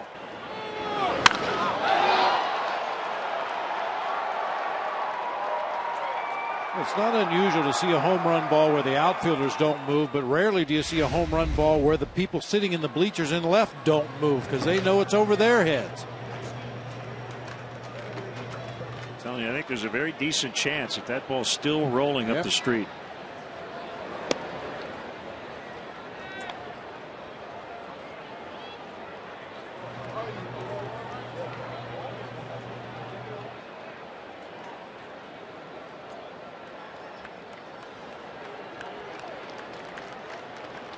Want to know on Ramirez?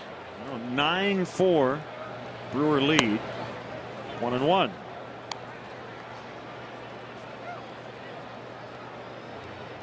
You go back to the final game of that series last week in Milwaukee. Braun went 3 for 4, a double, homer, triple. He's 3 for 5 tonight, double, homer, single, 3 runs, 4 RBIs.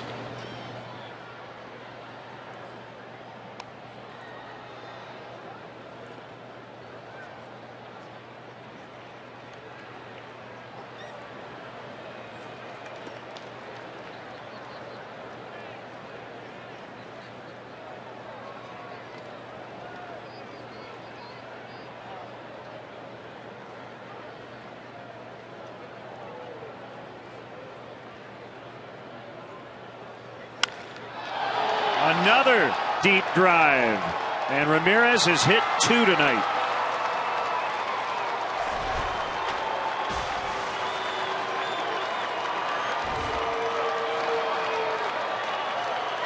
And that one for Aramis, number 332 as a third baseman. He has just tied Gary Gaetti for 7th on the all-time list among third basemen.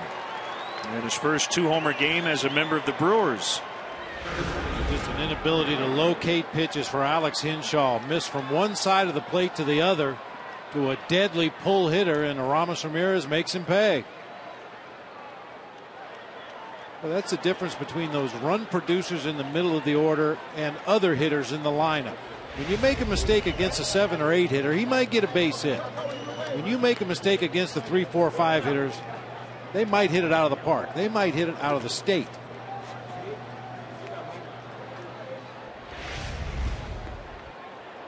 Where Clevenger is set up way on the outside corner. Pitch is belt high on the inside corner. Ramos knows what to do with that one.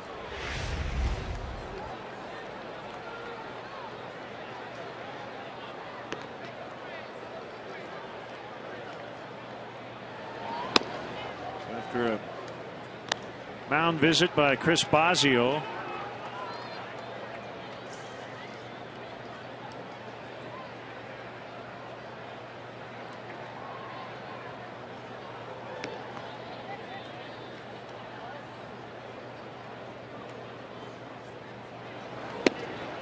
2-0.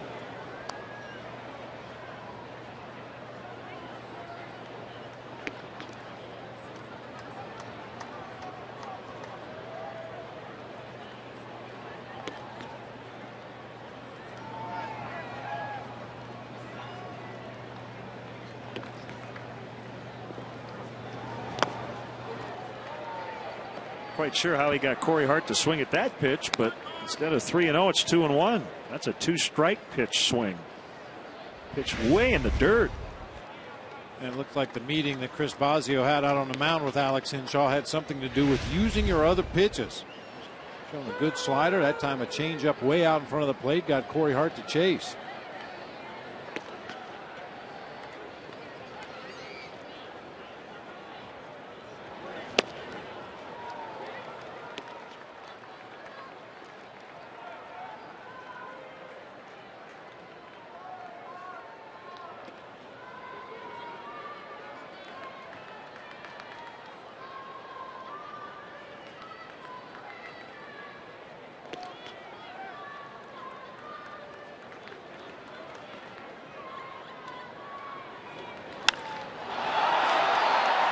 Three in a row for the Brewers, as Corey Hart cranks his 24th. Braun, Ramirez, and Hart 11-4.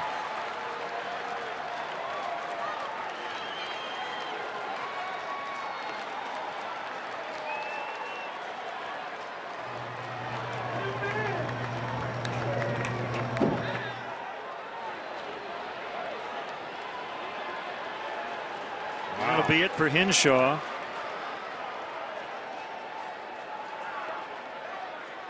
The dodge call to the pen.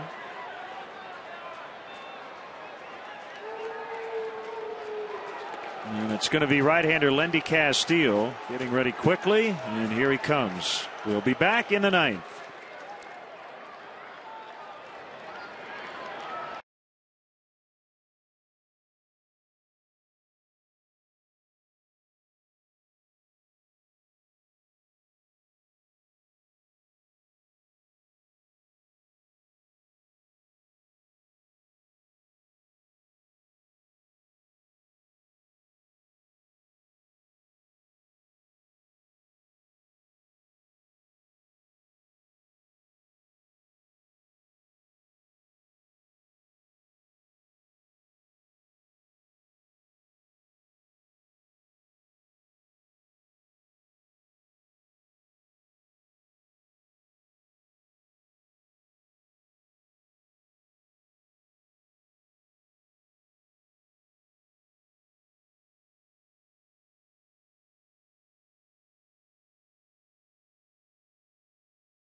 Castillo make his 10th appearance. Brewers with 3 consecutive home runs. Braun onto Waveland. Ramirez a line shot to left, his second of the night. And then Corey Hart now in the deep left center. So it's Jonathan Lucroy, 5 runs in, nobody out. And the Brewers with 17 hits in this ballgame.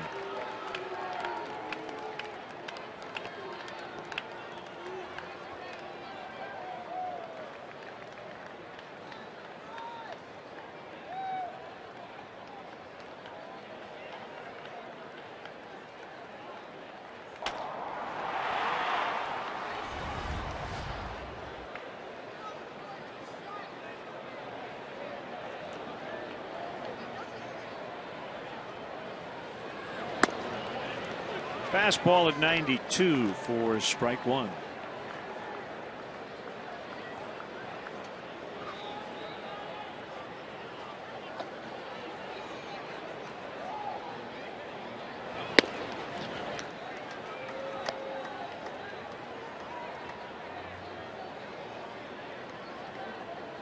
At 6-4, you felt like the Cubs had a chance. Loop and a blast, tie it up.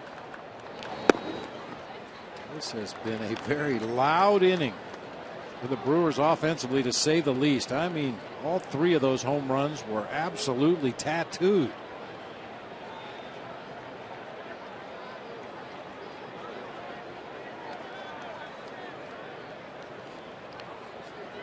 Blue Jays got a run on the 11th and beat the Yankees 8-7.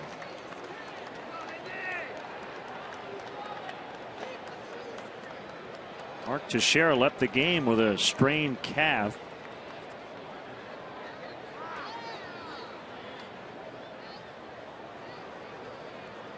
Blue Jays end an 8-game road losing streak. Strike to make it 3-2.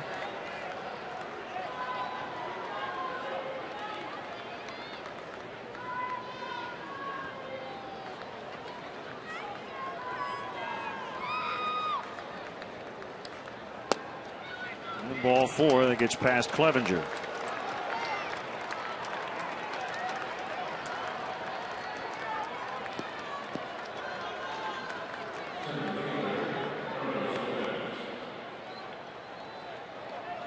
Partner, what do you think the most exciting play in the game is? Oh, man. Well, a triple play is pretty exciting, but a more common play, would you say? I think a triple inside the park homer. Ding, ding, ding, ding, ding. Inside the park homer. That's the topic of today's this day in baseball history.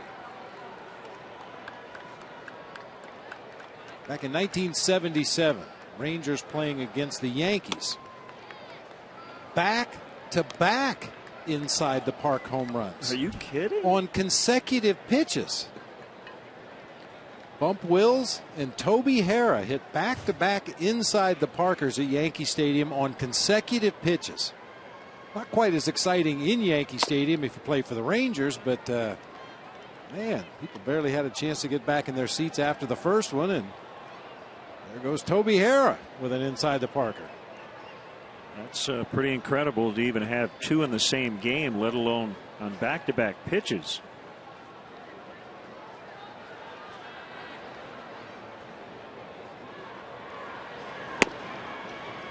3-0 on Gomez.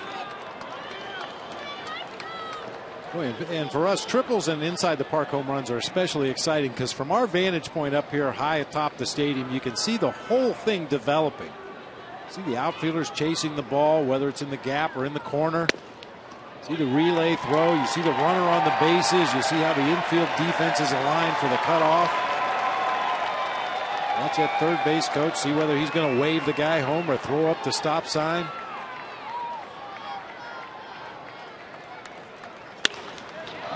Another ball hit hard. Gomez is on again. He's got 4 hits.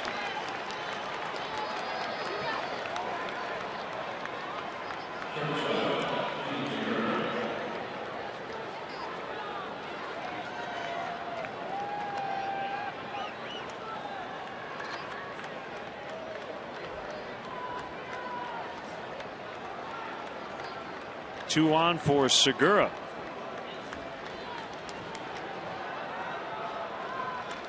They have to hit a ball at a defender at some point, don't they? That's what Dale Swaim's hoping for. Well, 2 on, nobody out. Mentioned the triple play.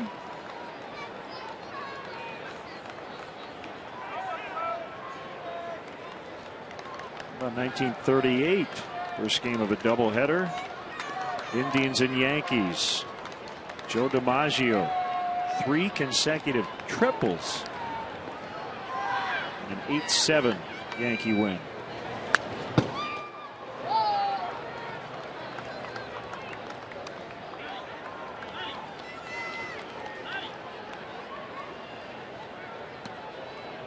(1941) on this day, Charlie Root became the first Cub pitcher to win 200 games.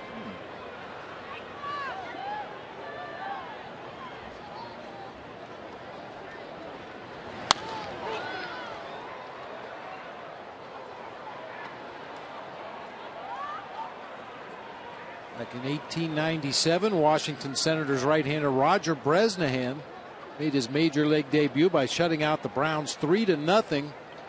He was on his way to a 4-0 record with a 3.95 ERA. He was only 18 years old and decided this pitching stuff's too easy. I'm going to go behind the plate. Became a catcher and ended up in the Hall of Fame as a catcher.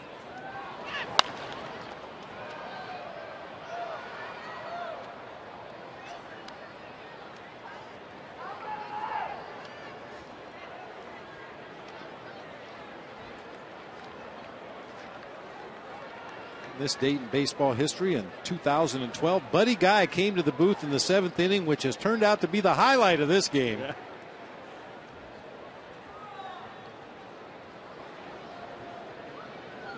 See, I kind of like the rasp in his voice. He told us during the break, you know, he kind of lost his voice in Minnesota. This is blooped and it'll drop untouched in foul ground, but he can sing. Sounded like a blues singer. You know? I like it. Yep.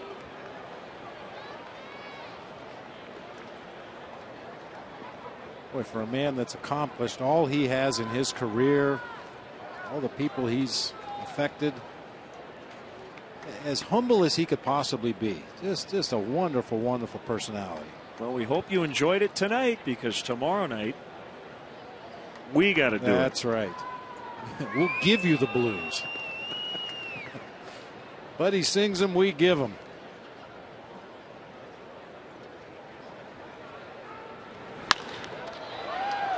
Line foul. Fans scramble for it.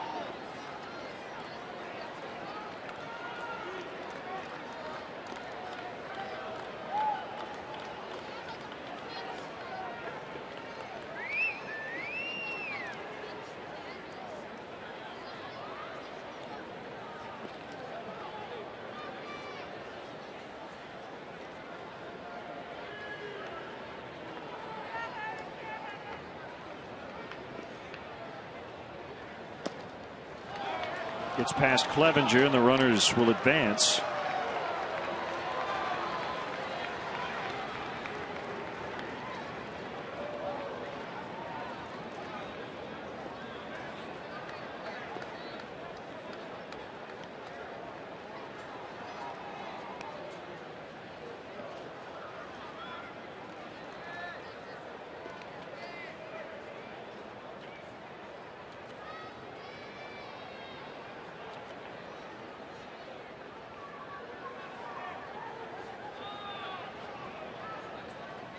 One-two on the way, and Castillo kind of whiffed on it, and everybody's safe as Castro throws it into the stands. Well, it looked like Castillo was going to make the play right at the mound, but he whiffed on it, and then Castro threw it away. So both runs score, 13-4. It's going to be a single and an error.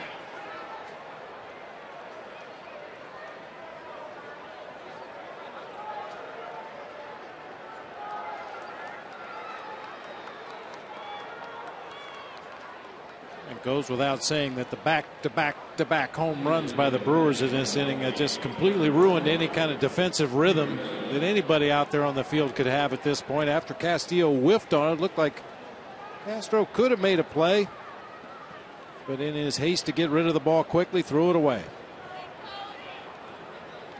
6 hits and 2 walks and an error here in this inning, and still no outs. They've put up 7. Alex Hinshaw gave up 5. Pinch hitter Cody Ransom, the 9th batter of the inning.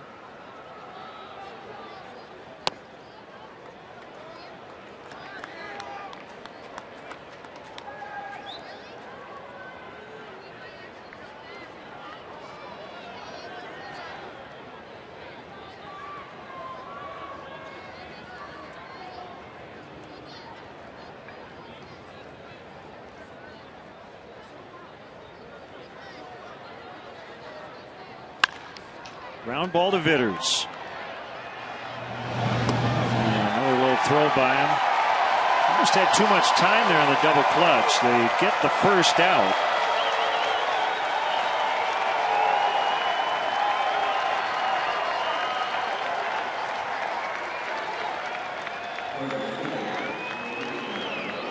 Now Aoki, who led off the inning with a walk.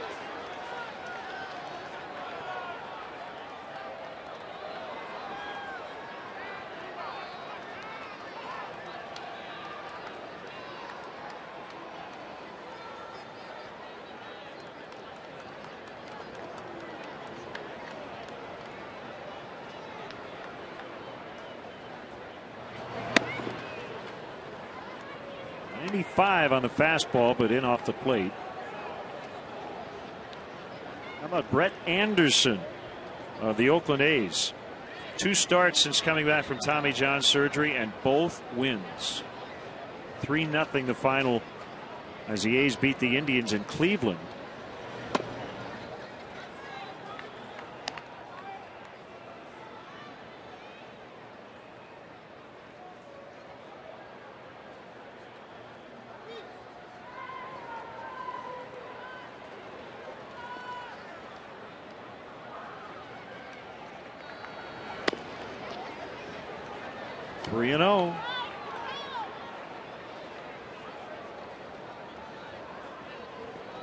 You don't want to mess around much more with this Brewers lineup. You're going to get right into the teeth of the guys that are hit balls that are still rolling.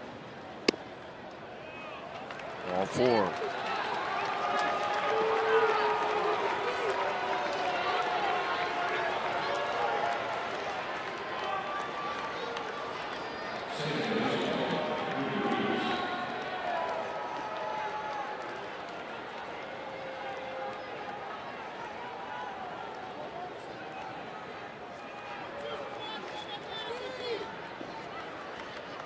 Looks like Joe Mather. This is never a good sign. I think he's going to run in, grab a glove, and possibly go to the bullpen to warm up.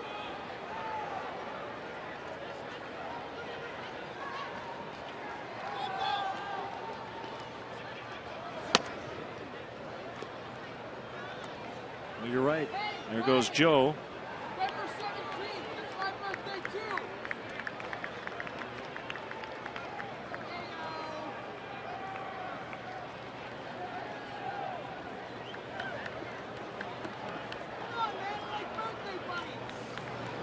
He has done it before.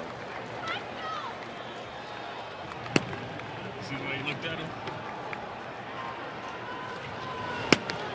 Comes Chris Bosio. In fact, he took a loss with St. Louis back in 2010. That was one of those long extra inning games. Hopefully it won't come to that, Len. It's something no manager likes to do. But if you look at the pitchers that Dale Swaim has available at this point, Carlos Marmol, the closer, you'd prefer not to use him in a game like this. Sean Camp, who's had more than enough work this year, you'd like to stay away from him. And James Russell, another guy who's been called upon often this season. So as distasteful as it might be, you just don't want to burn any more relief pitchers in a blowout ball game.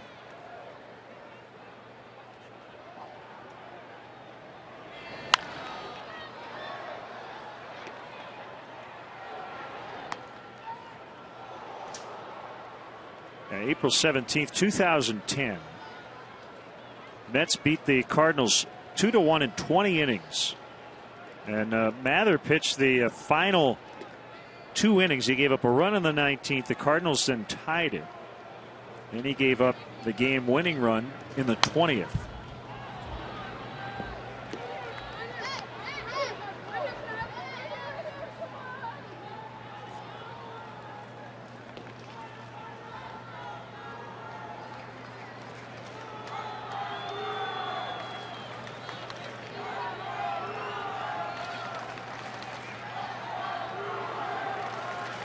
I can't think of the last time a Cub position player pitched. I don't know if it's happened in our time here, going back to 2005. Called strike 3, and Andy Castillo hoping to make that a moot point. 2 outs.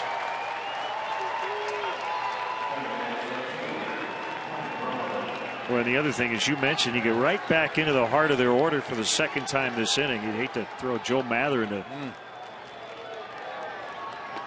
that situation. Braun with a 3-run homer off Hinshaw earlier this inning. One of the longest, maybe the longest homer we've seen at Wrigley this season. Can't think of one that went farther, at least with the naked eye, watching bat off ball and where it ended up.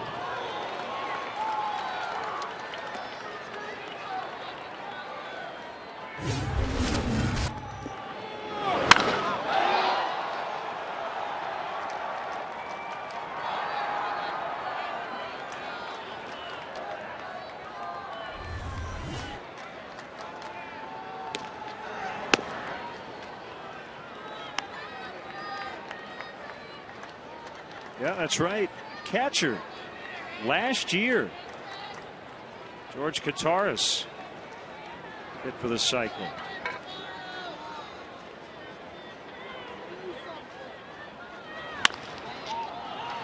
And a base hit. Segura scores 14-4, an 8-run ninth inning. Braun started the night with 85 RBIs. He has 90. You know, Matt Holliday drove in at least one tonight. He started with 89, leading the league, and that, I think, is going to be it. Dale Swaim's going to bring on Joe Mather.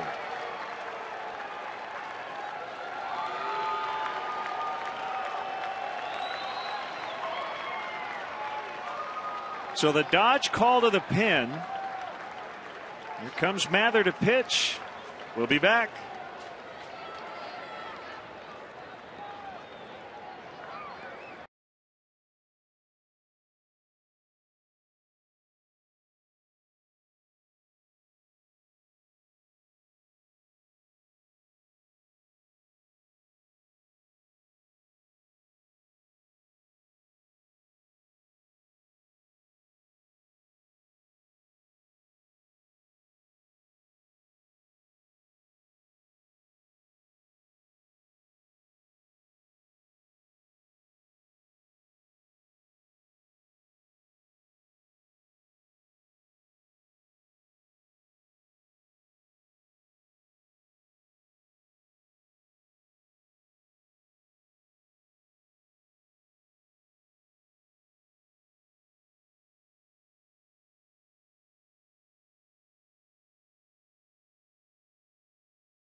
Gary Gaetti, we alluded to him earlier tonight, was the last Cub position player to pitch. Strike one called on Jeff Bianchi, who's hitting for Ramirez. It was July 3rd, 1999 at Philadelphia, Gary Gaetti.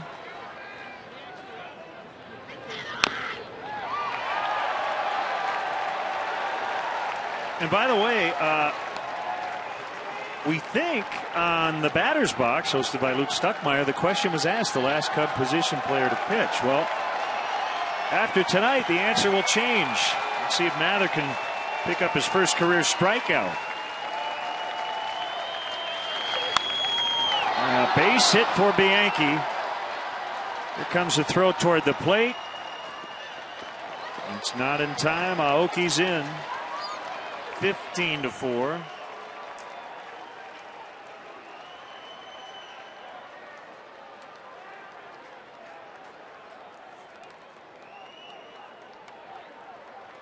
should let you give us a scouting report on Joe Mather. What's he got? I watched him warm up. He did throw one breaking pitch, which was the first pitch he threw to Bianchi to get a strike one, and then missed with a sinker, came back with another breaking pitch, and that's the one that was wrapped into right field for an RBI base hit.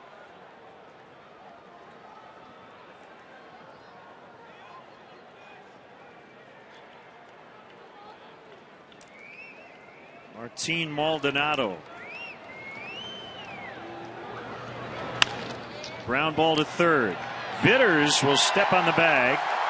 So Mather does get out of it. Won't be charged with any runs. A 9-run ninth. 15-4.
Tonight, after Horseshoe Casino Cubs post-game live, we'll have highlights and post-game reaction of the White Sox-Baltimore matchup.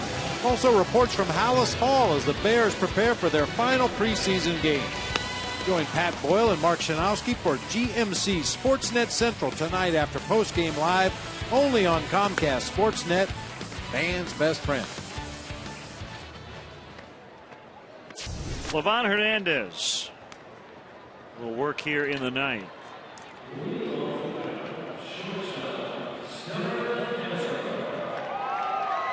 Other changes around the infield for the Brewers.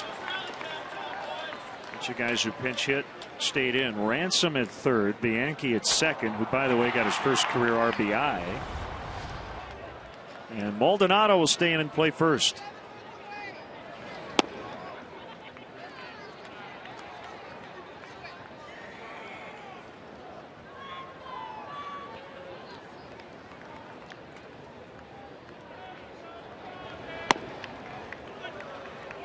One and one.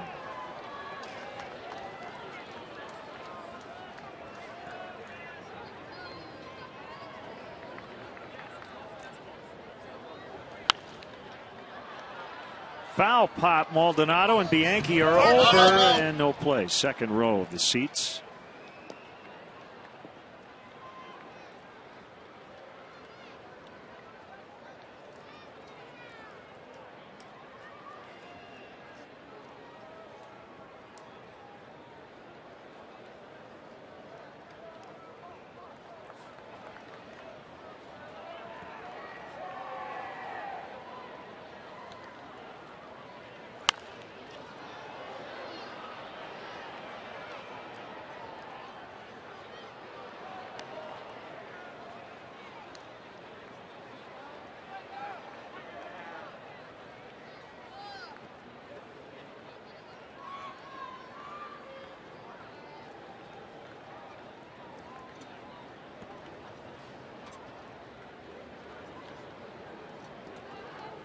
Swing and a miss.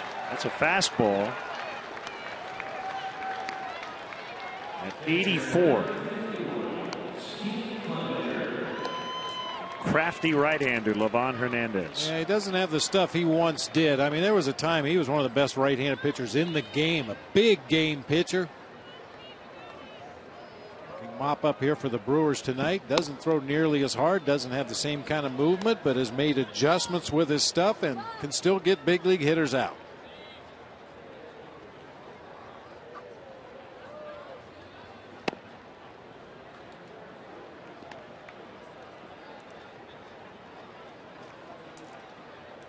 Two 2-0 on Clevenger. Livan came up in 1996 with the Marlins. He has never, not one time, been on the DL. We often talk about durability being an important part of this game. Boy, for years and years and years, he just took the ball. Didn't always put up big numbers. Always count on a lot of decisions, as he could pitch as long as the manager needed him.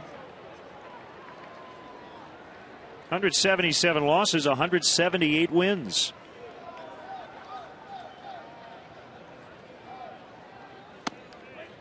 Called strike 3, so he comes back and gets Clevenger. I'll tell you that one thing I've always respected about Livan Hernandez. You mentioned he had to take one for the team a lot in his career. He was a guy, as you said, you give him the ball, he'll go out there and throw as long as you need him to. And he wasn't a guy to ever look over his shoulder at the bullpen and see they're getting somebody loose, or look over to his pitching coach and kind of plead for help out there on the mound. Once you gave him the ball, it was his job to try to get his team through that game however he could figure out to do it. Didn't matter if it took 100 pitches, 150 pitches. Tapper by Jackson. Ransom gets him, and that ends the ball game. I think you're supposed to say mercifully. Mercifully, the ball game comes to an end. 15-4 the final. The Cubs struck out 15 times tonight. And Elias reporting the Brewers' streak of 7 consecutive games with at least 10 strikeouts is the longest single-season streak for any club in the modern era. Cubs have now struck out 52 times in the last 4 games against Milwaukee. And the Brewers are 11-3 against the Cubs this year. In our GMC, we got to go players of the game. The heart of the order came as advertised tonight. Wow, a lot of damage from those two guys. And you know that going into a series against the Brewers, that you're going to have to control those guys in the middle of the lineup, or at least limit the damage. Cubs pitching not able to do that tonight. So for Bob and our entire CSN crew, led by John Walsh, Dave Turner, Tamara Anderson, our stage manager Paula Oscroba, our tech manager Mark Harper, our executive producer Jim Corno Jr., Glenn Casper saying so long from Wrigley Field. The final tonight, the Brewers 15, the Cubs 4. We're back on CSN 6:30 for the pregame on Wednesday, Game 3 of this 4-game series. In-game scoring provided by ScorePad. You